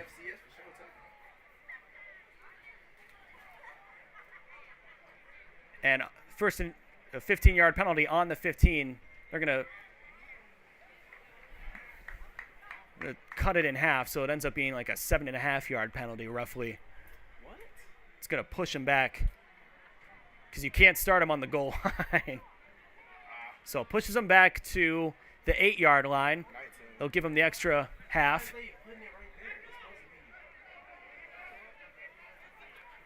It'll end up being 1st and 17, roughly. 1st and 18, maybe. First and 10. Look at how they got it. So Issa Dechari is going to have to shake that one off after the rough play. Obviously not on him. Went through the receiver's hands and into Gaston's. Pass was a little bit high, but that's all. So in the shotgun, motioning a receiver over. He's going to hand it off. That receiver's going to try to cut upfield. Not able to get a lot. Receiving that one was number 11, Pavel Henderson, one of the main kick returners for this team.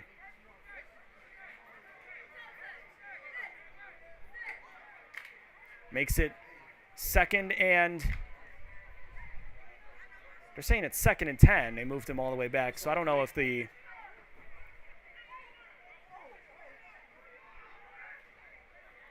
I don't know if it ended up being a 1st and 19 or not, or 1st and 18, whatever it was. Snap. Looking right, throws. High pass through the hands of Davion Perkins. Pressure starting to get to Issa Dechari just a little bit. Really tough outing with a 49-12 loss last week against the College of DuPage, who CCC is going to play at their place next week. And you're hoping that against another team who hasn't had much success this season, that you're able to get at least a more competitive game, but so far it's been all Community Christian. Snap, another high one. Looking to throw. He was in the backfield. Now he's taken down. That's going to be a sack on the play. Who's in on that one? It's number 10, who's been all over the quarterback today. Makes it 4th. And call what you want. 4th and 10, 4th and forever. They are going to bring out the punt team. So Carson Copeland back out to send it away. The special teams extraordinaire and starting linebacker.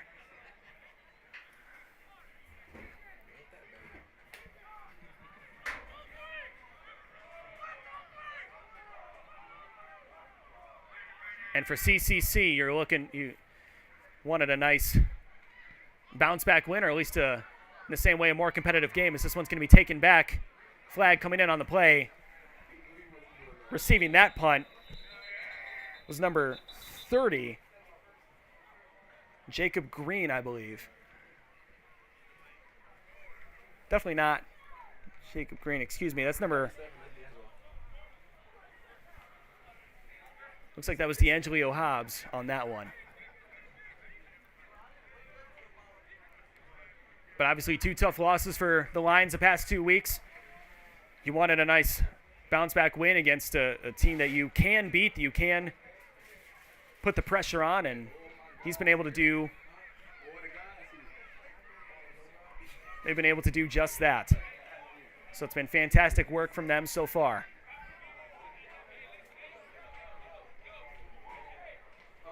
Talking to Jeff Reardon about those past 2 losses, he said, well, I hope they're learning. And we're going to have to build some resilience. Looks like there's going to be a flag. The flag that came in on that last play was on CCC, so it moves up moves up the defense, moves the offense back for the Lions. But still in opponent territory over to the 41.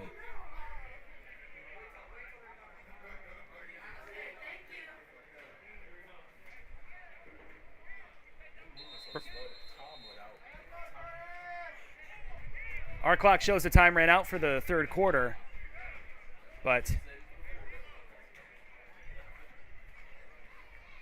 obviously the time that's kept on the field is not matching ours per se. So clock stopping and starting here and there for the Lions.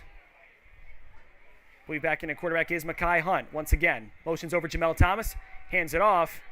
Javonte, not Javonte Smith. I believe that's number 30, Marcellus Hunt, who's been our kickoff specialist throughout today's game. You might remember early in the game when he kicked it directly into a Hocking College player's chest and went right back to the Lions, able to gain possession again from the Lions, literally stealing a possession from Hocking College. It's the first time I've seen that in any form of football, and it might be the last time I see it, because I don't know. That was wild stuff.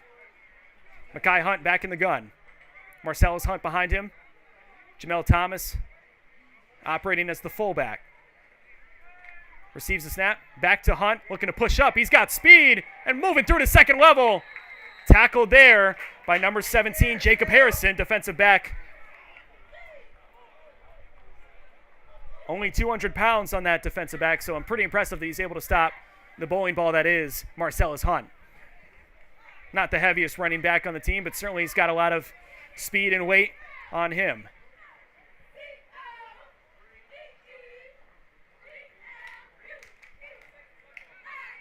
Forgot to shout out our cheerleading squad who had a routine that went on at halftime. One of the only cheer programs at the junior college level in the state of Michigan, if not the only one. So props to them. They practice just as much as our football team does. They did phenomenal out there. Snap back to Hunt. Pushes up. It's going to be, that was a 1st and 10, so now it's going to be a 2nd and 8. And it looks like that's going to be the end of the third quarter. Finally, this game feels like it's been going on for quite some time. Time being kept on the field will do that to you. So on the other side of this, it'll be Community Christian College looking to get their first win in program history, up 20-0 against Hocking College. We'll be back on the other side of this.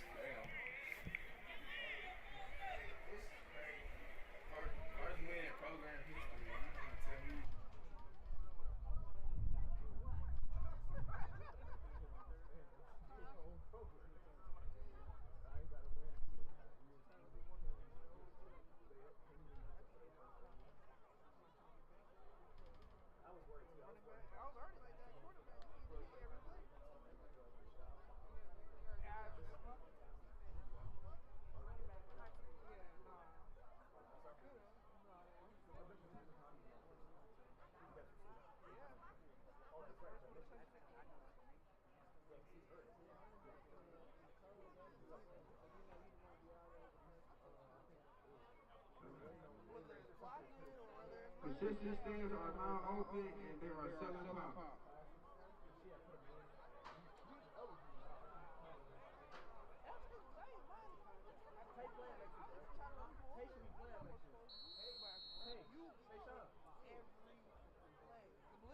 Very good. Welcome back. We are at the start of the fourth quarter. Lions about to enter the red zone. You want to talk about bowling balls? Let's see that running back out there.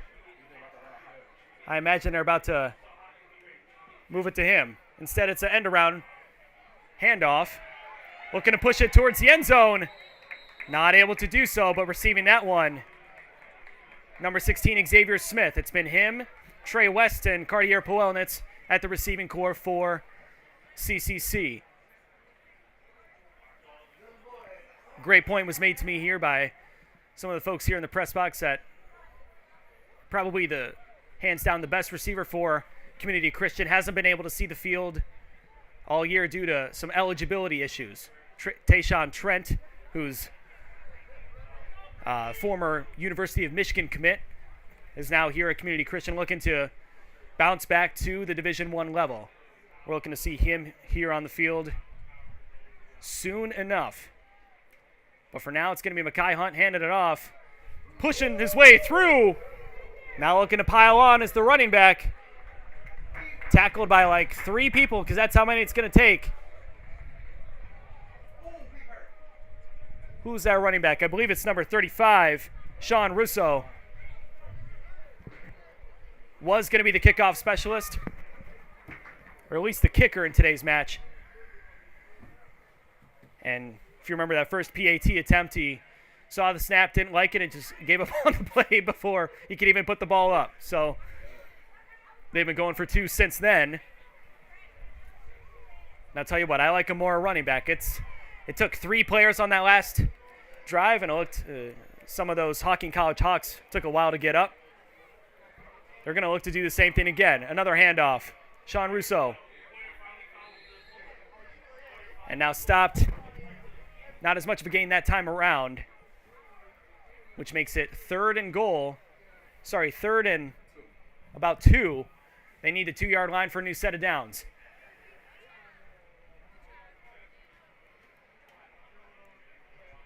Jeff Reardon, before the game, said all 11 positions on this offense are up for grabs. And it seems like we've solidified our main guys in terms of our quarterback and receiving core. Offensive line has remained roughly the same throughout the duration of the game. Breon Key in at center, Ramsey Stevens at left guard. He's looking to make the jump to a Division I program. It's going to be Sean Russo once again, able to push his way in. Touchdown, Lions! How do you stop that man? I don't know. Oh, I wish I had numbers on him because that is a big man. You're going to need at least 3 to stop him every time around, and then pushes a score to 26-0. We got an unconfirmed source here that says 235 for him. That's at least double my weight, so maybe not double. I've gained some weight here in the last month or so. So another 2-point attempt here to make it 28-0, 4 touchdowns. Well, what would be 4 touchdowns if these teams were kicking on PATs, not able to do so thus far. Sean Russo faking the handoff on the end around. It's going to be Mekhi Hunt driving in there for the 2-point conversion. 28-0. The Lions looking to win their first game in program history.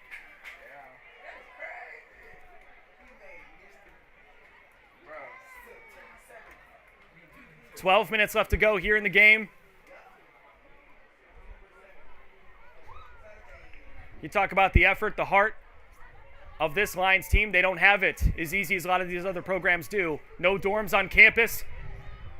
Having to drive extra far to be able to hit the weight room and be able to make it to practice every day. Some of these guys not able to drive, so they have to sit on a bus for 6 hours a day just to make it to and from the practice facility.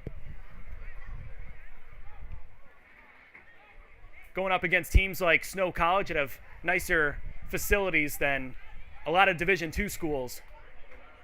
Weight room on 2 floors, meal preps. Everything's right there for them. For the Lions, not so much. It's been a gritty, hard-earned win, or almost hard-earned win. Let's hope that the tides do not change. But you want to talk about the amount of effort that these Lions have to put in and day out. It's more than most programs, I'll tell you what. So Marcellus Hunt back to kick it off. 3 back deep to receive for Hocking College. Kickoff squibbed down the middle. And it's hopping on top of that one is going to be number 10, Deshaun Hopper, the defensive back. I'll tell you what, if he let it roll just a little bit longer, it might have went out of bounds and pushed them up to get a 1st and 10 at a better spot than the 32, we'll say.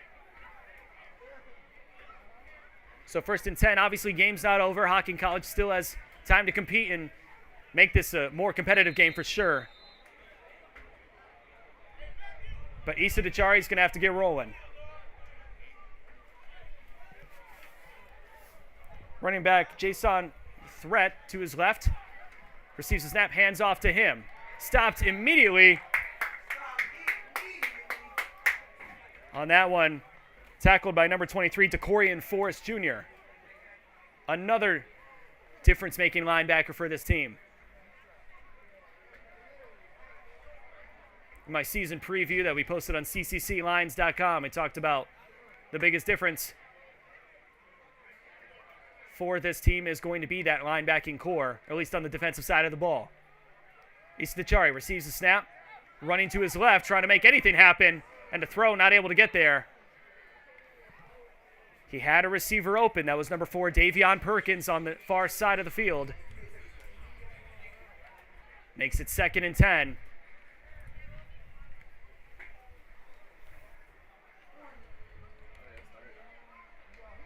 Sorry, 3rd and 10. After the run did not go for any gain there. So 3rd and 10, need something here. It is 4 down territory at this point for the Hawks. Throwing deep is Issa Dechari. Has a receiver nowhere in the area, overthrown by a mile. Wanted Davion Perkins there once again.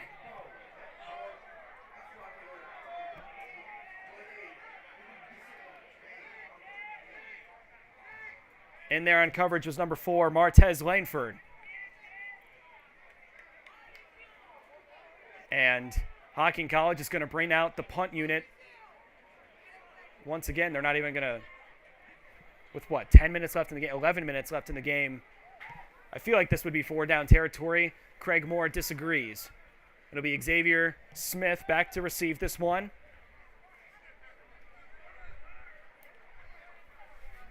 Punting this one once again is going to be Carson Copeland. It's been fairly decent throughout the matchup today. Long snapper Nolan Peckham, who we highlighted earlier. Snap, punt is away. It's a beautiful one. Xavier Smith has to run back. Receives it, not waving the fair catch, so he's going to be tackled immediately. And that'll be 1st and 10 for the Lions at their own 20. At this point, probably just looking to run the clock out, up 28-0.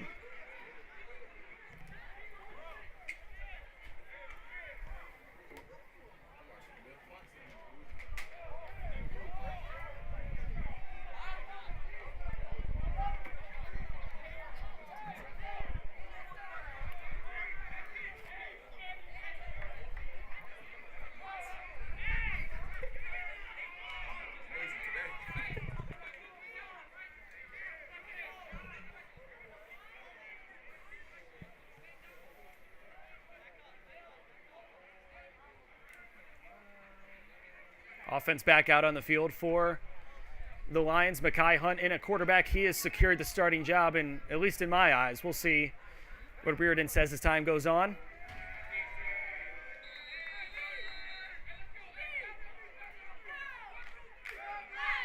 Reardon making sure that Mekhi Hunt has the play secured. And play call not there in time. They're going to call a timeout for CCC as they look to get this offense rolling once again. We'll be back on the other side of this. Lions up 28-0, looking for their first win in program history.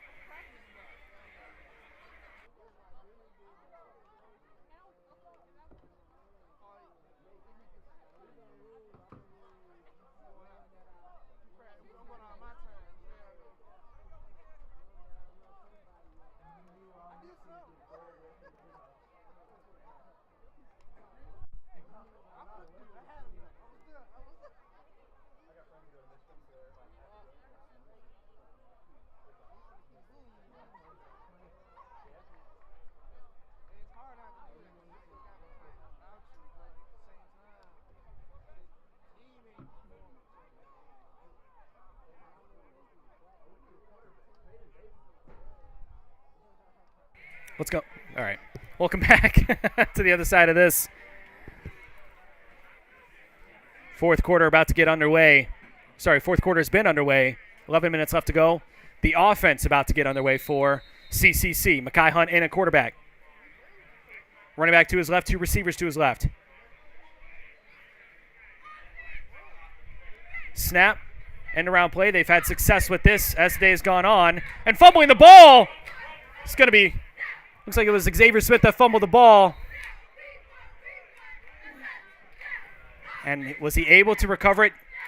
Yes, he was. So it's going to be 2nd and 6 or 7 for the Lions. Oh, that could have been another costly penalty for Detroit. But good ball skills from Xavier Smith, able to fall right back on top of it. Not letting it get out of his grasp. So 3 receivers to the right now. Empty look for Mackay Hunt.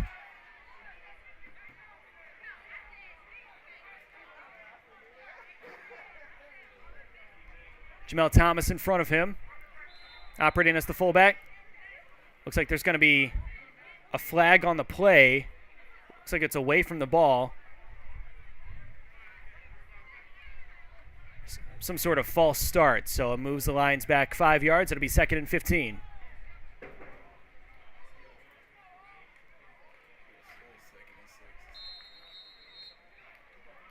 Oh, roughly 2nd and 10 now at this point, excuse me. As they had that gain on the last play. Mackay Hunt, empty look. He takes a snap to himself. Runs it up the middle, able to get a gain of 2. 3rd and 8 at their own 28.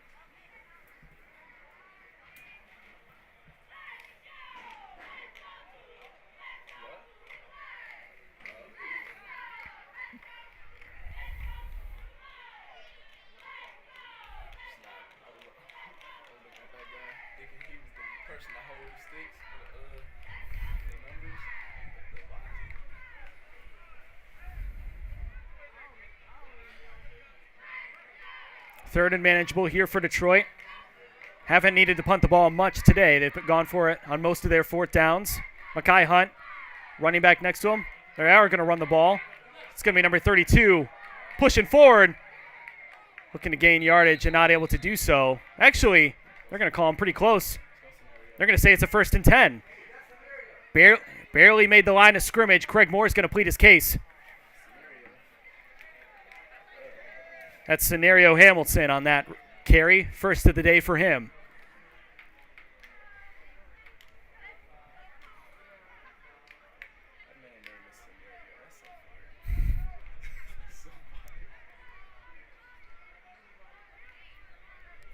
Had a really hard time running the ball in weeks past. This today has been no issue for them. That's been the major difference. Motioning Jamel Thomas over. Sends him back the other way. Gets a snap. Handoff. Running the ball. It's going to be Scenario. Had a little bit of a second wind on that one. He had the lane in front of him, then decided to back up and take it to the left side. So it's a 1st and 10 after the excellent run from Scenario Hamilton there. Past the 50-yard line.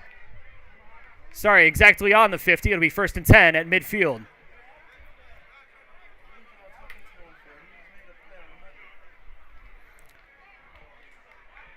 Jeff Reardon sending in the play call. He also pulled Hamilton aside. I imagine he's telling him, you don't need to run out of bounds. We're trying to keep the play clock alive and get out of here with a shutout victory.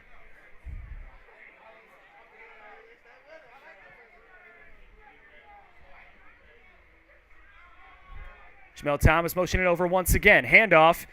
Back to Scenario. And here we go. The scenario is that Scenario Hamilton takes it for a 1-yard gain at 2nd and 9.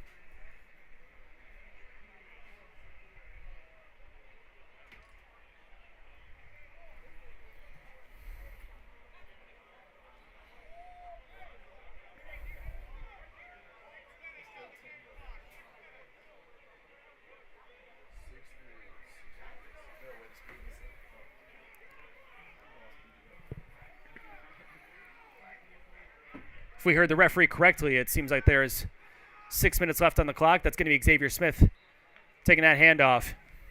Up another couple of yards. It's going to be third and manageable for the Lions. And on that tackle was number 10, Deshaun Hopper, who's been all over the football, both on special teams and on defense for Hocking College. So upcoming matchups here for both sides. The Lions are going to be playing at the College of DuPage next week, the number 1 team in Division III, and they'll be at Hocking College for the rematch 1 week from then, so 2 weeks from today. Next time they're at home was 3 weeks from today. They'll play nationally ranked Garden City Community College, as Mackay Hunt's going to receive that one and not get anything there. It's going to be 4th and about 7 for the Lions. As it looks like they're going to bring out the punt team here. Marcellus Hunt out to punt once again. I shouldn't say once again. He's barely been out on the field to punt. Lions have had a lot of success on 3rd down. So upcoming matchup for Hocking College. They are at Lackawanna College in Pennsylvania next week. And in the following week, as I mentioned, they will take on CCC at home. They split the series last year they split the series. Both of those games ruled ineligible due to eligibility issues on the Lions side. But with everything live for the Lions this year, looking to complete their first fully eligible season and first program win in history. That's going to be a bobbled snap. Looking to pick it up. Not able to do so. Marcellus Hunt just rolling on top of that one. It's the best option there. He tried to be a hero and pick up the ball and try to make a play out of it. And he bobbled it again. But in that scenario, good job by him just grabbing the ball and laying on top of it. Don't want no scoop and scores going the other way, especially when you have the chance for your first win in program history to be a shutout against your cross-state rival.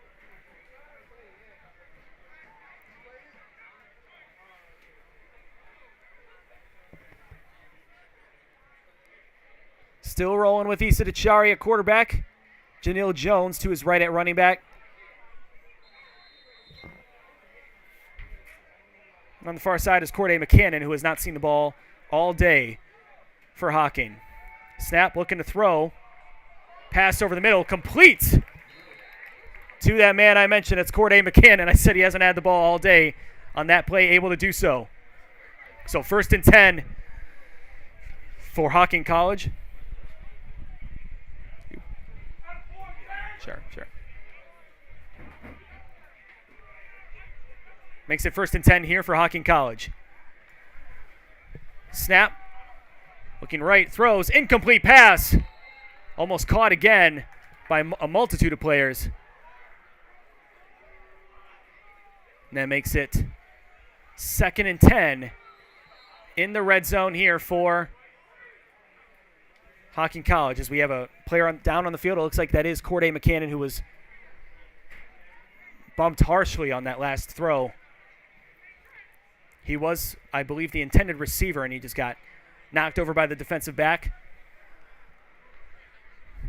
No ill intent there, obviously, just part of the game of football, as he has 2 trainers looking after him. We'll step aside. You're watching CCC Lions football.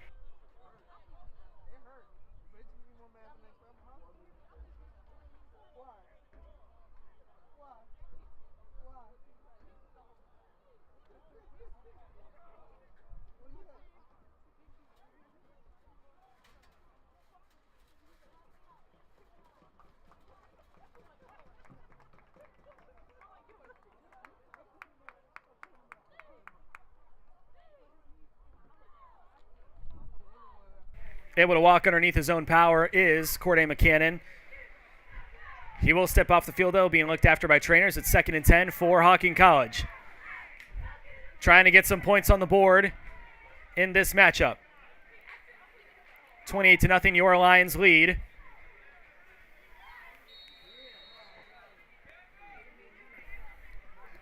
Play set to resume. Istachari in the gun. Receives the snap. Janil Jones stopped immediately And in on that tackle was number 6, Chauncey Freeman, I believe. Yep, Chauncey Freeman there on that tackle.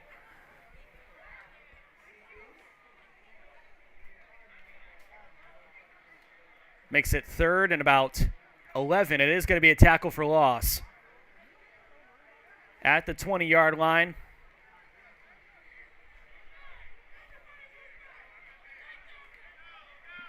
We thought it was 4-down territory for them last time, but now it is certainly 4-down territory in the red zone.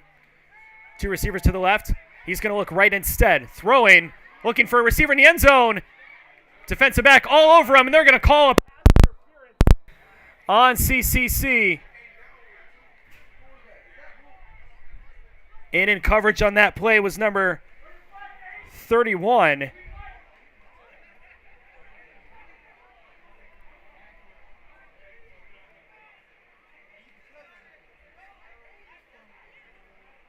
I got a 31 on my roster somewhere. I know I do. Jerome Morgan, excuse me. But looking to see what the call is there.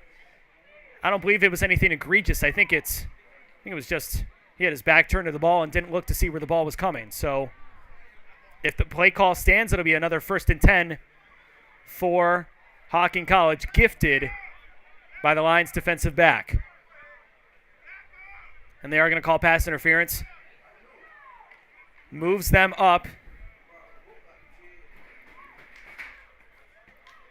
And they're going to say 1st and goal at the 5-yard line. Looking to score for the first time here today. Substitutions coming in for Detroit.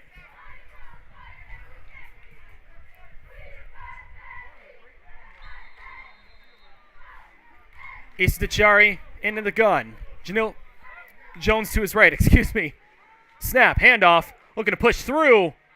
Is he able to do so? No, stopped at the 1.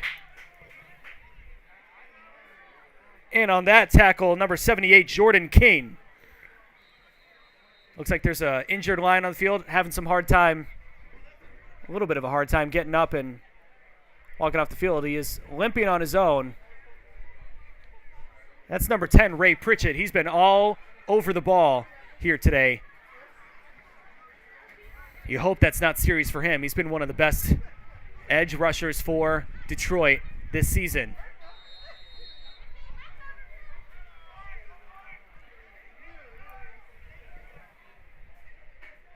Play clock rolling again. I apologize. Our scoreboard operator has moved, and it's going to be Janil Jones in there for the touchdown, able to push himself in.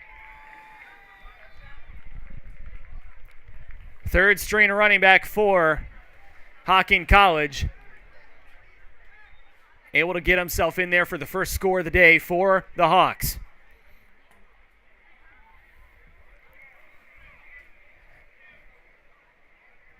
Last time they were in the red zone, something unfortunate took place, a 95-yard pick six. This time it's the other way around. And now they're going to keep the offense on the field to go for 2.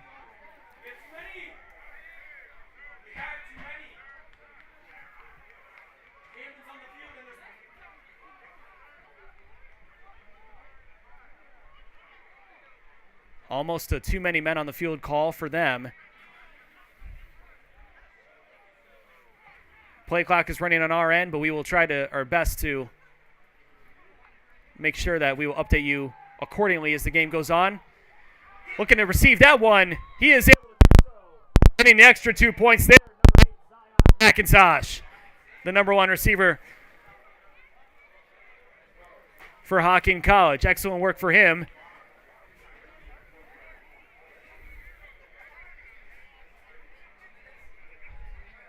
Roughly 2 minutes left here in the 4th quarter.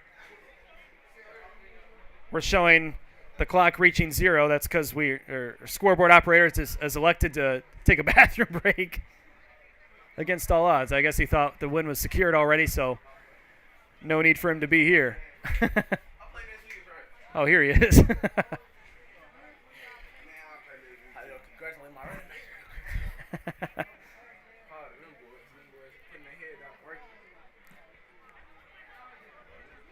So special teams on the field for Detroit, not on the field for Hocking. Obviously, the game is not over quite yet. We got about 2 minutes left to go in the game.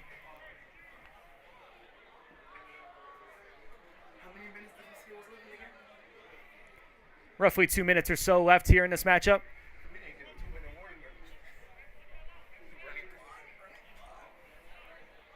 What they scored? They scored a 2-point conversion too.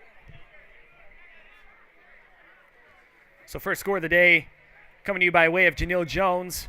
2-point conversion scored by Zion McIntosh on a fade route.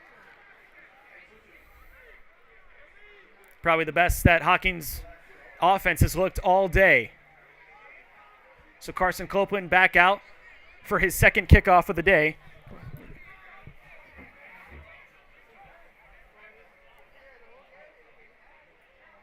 As with less than 2 minutes on the clock for Detroit, looking to just run this one out, most likely.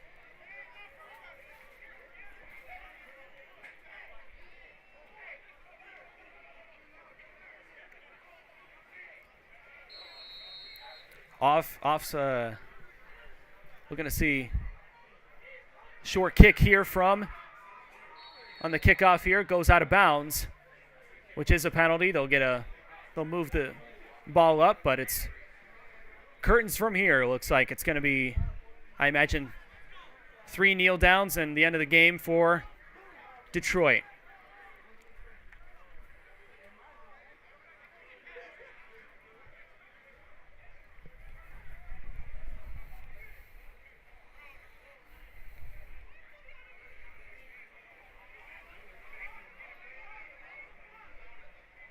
Offense huddling up one last time on the near sideline before they take their last snaps of the game.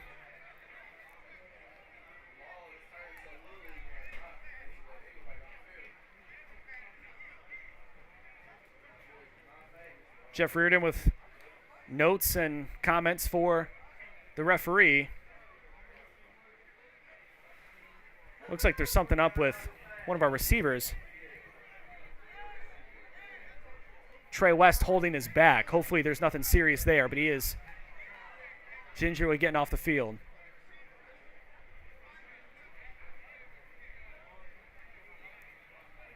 And it looks like they're going to redo the kickoff as there's a penalty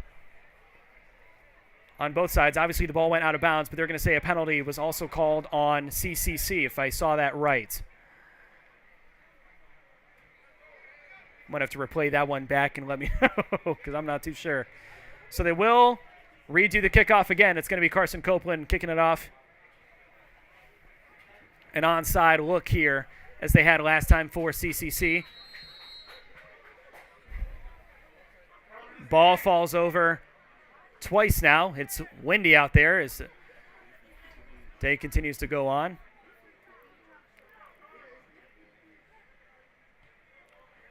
So an onside kick hobbles up high in the air and pushing that one all the way back there. Bounced off his stomach, I believe, on the way picking that up. He's on far side. Someone's having a hard time seeing his number. Looks like it was number 80, Marcellus Avery, grabbing to pick that one up. So looks like there's another flag on the field. Craig Moore having his words with the official.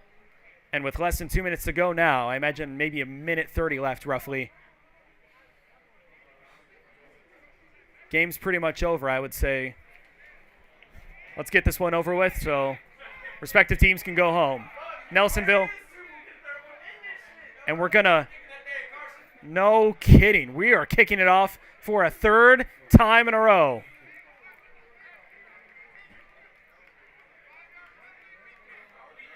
So they are going to re-kick again. It's a penalty on the Lions. Craig Moore doing everything he can to gain possession here for his team.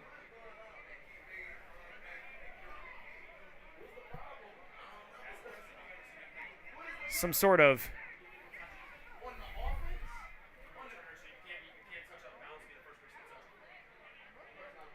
so we have some voices in the box saying that it was illegal touching on the CCC Lions. I guess they were the Marcellus Avery was out of bounds and he was the first one to touch the ball. So we will re-kick for the third time in a row. If you love special teams, this is your game right here. Carson Copeland for another onside kick.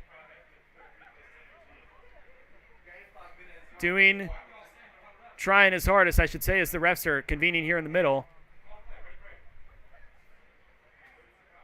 Moving the ball up another 5 yards, up to the 45.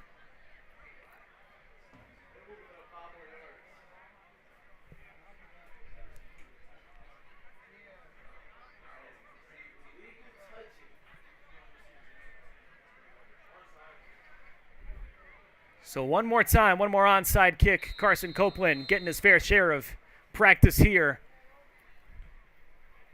It's up. Should be an easy one to corral. Not able to do so. Finally able to do so, excuse me. One of the lines on that one dropped all the way back. And let's see, are there any flags anywhere? Saw some yellow shoes. Thankfully, that was not, not a flag on there.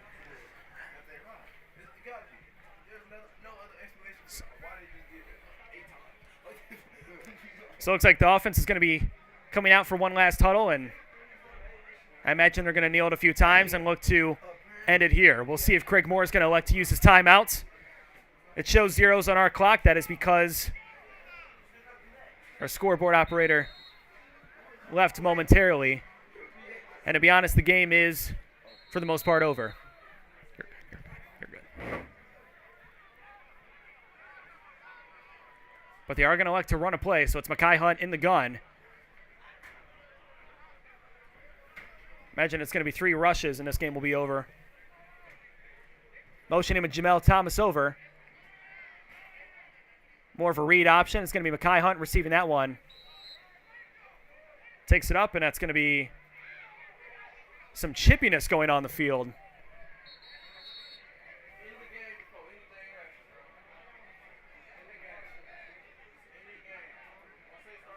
Some players going back and forth, and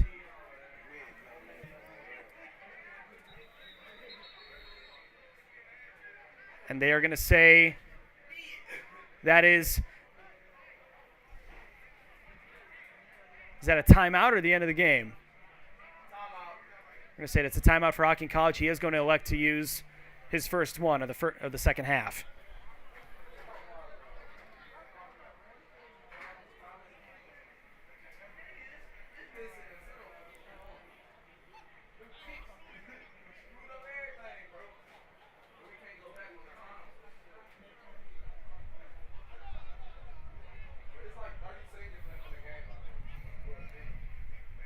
I imagine roughly a minute to 30 seconds left in the game.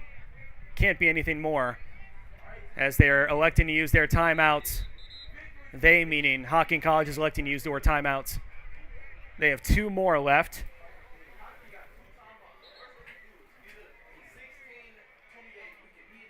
So 2nd and 8.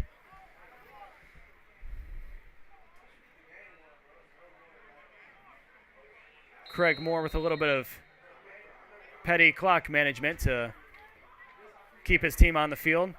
Jamel Thomas motion over once again. Receiving that one is going to be Javon Smith. Tackled back. Some extra roughness shown by, it looks like, number 69, Cooper Brown on that play, the offensive lineman. Will they elect to use another one?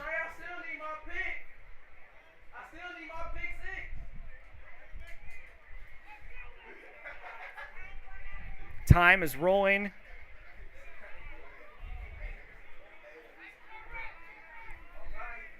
They're going to elect to run another play here. Motioning Jamel Thomas over. I imagine it'll be another run play. This time running up and getting the first down and more. It's number 24, Kaylon Livers there. The clock will stop for a first down, as they do in JUCO. Unaware of how many seconds are left on the clock. I apologize for that.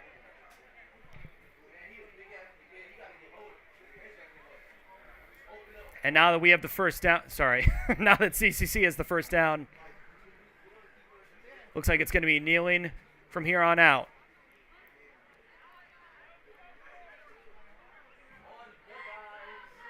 Jeff Reardon confirming the amount of time on the clock, how many kneel downs, I should say, that he needs. And there's one.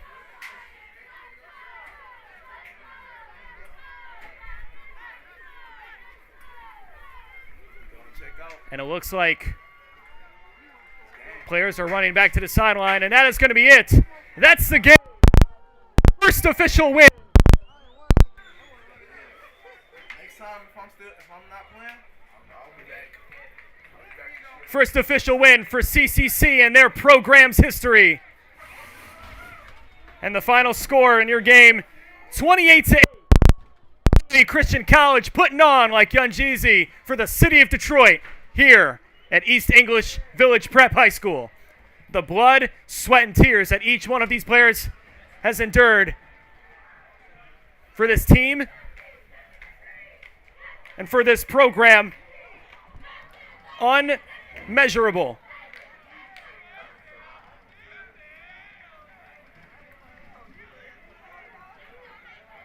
And it all pays off here as the Community Christian Lions win 28-8.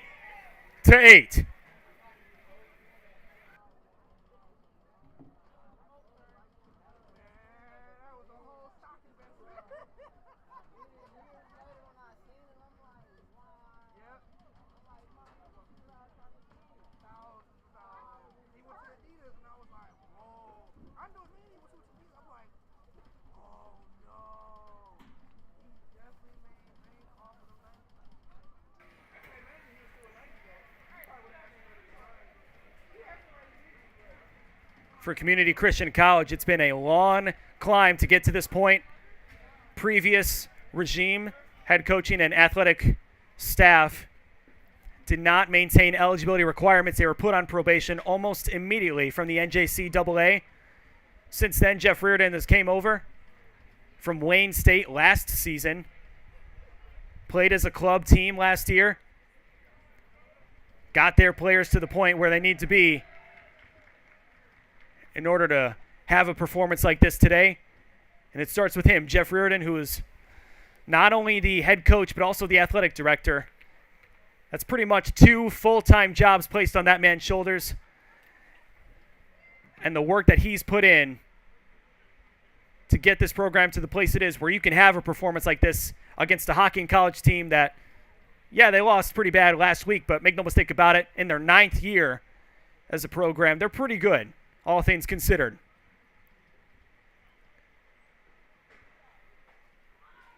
And the tenacity, effort, toughness, and discipline from Community Christian College, like I said, it's unmeasurable. Jeff Reardon putting the athletic staff on his back, putting the football team first, and helping them get their first official program win in their NJCAA history. For the defensive coordinator, Jarrell Allen. For the special teams coordinator, Zach Garvin. For all the players on the field. For the box crew that we had here today, as well as our scoreboard operator and our camera operator. My name is Garrett Pogg. Thank you so much for joining us here for the first official win in Community Christian College's history as an NJCAA program. We'll see you in 3 weeks for their game against Garden City. Until then, take care of yourself, and we will see you very soon. Have a good day, everybody.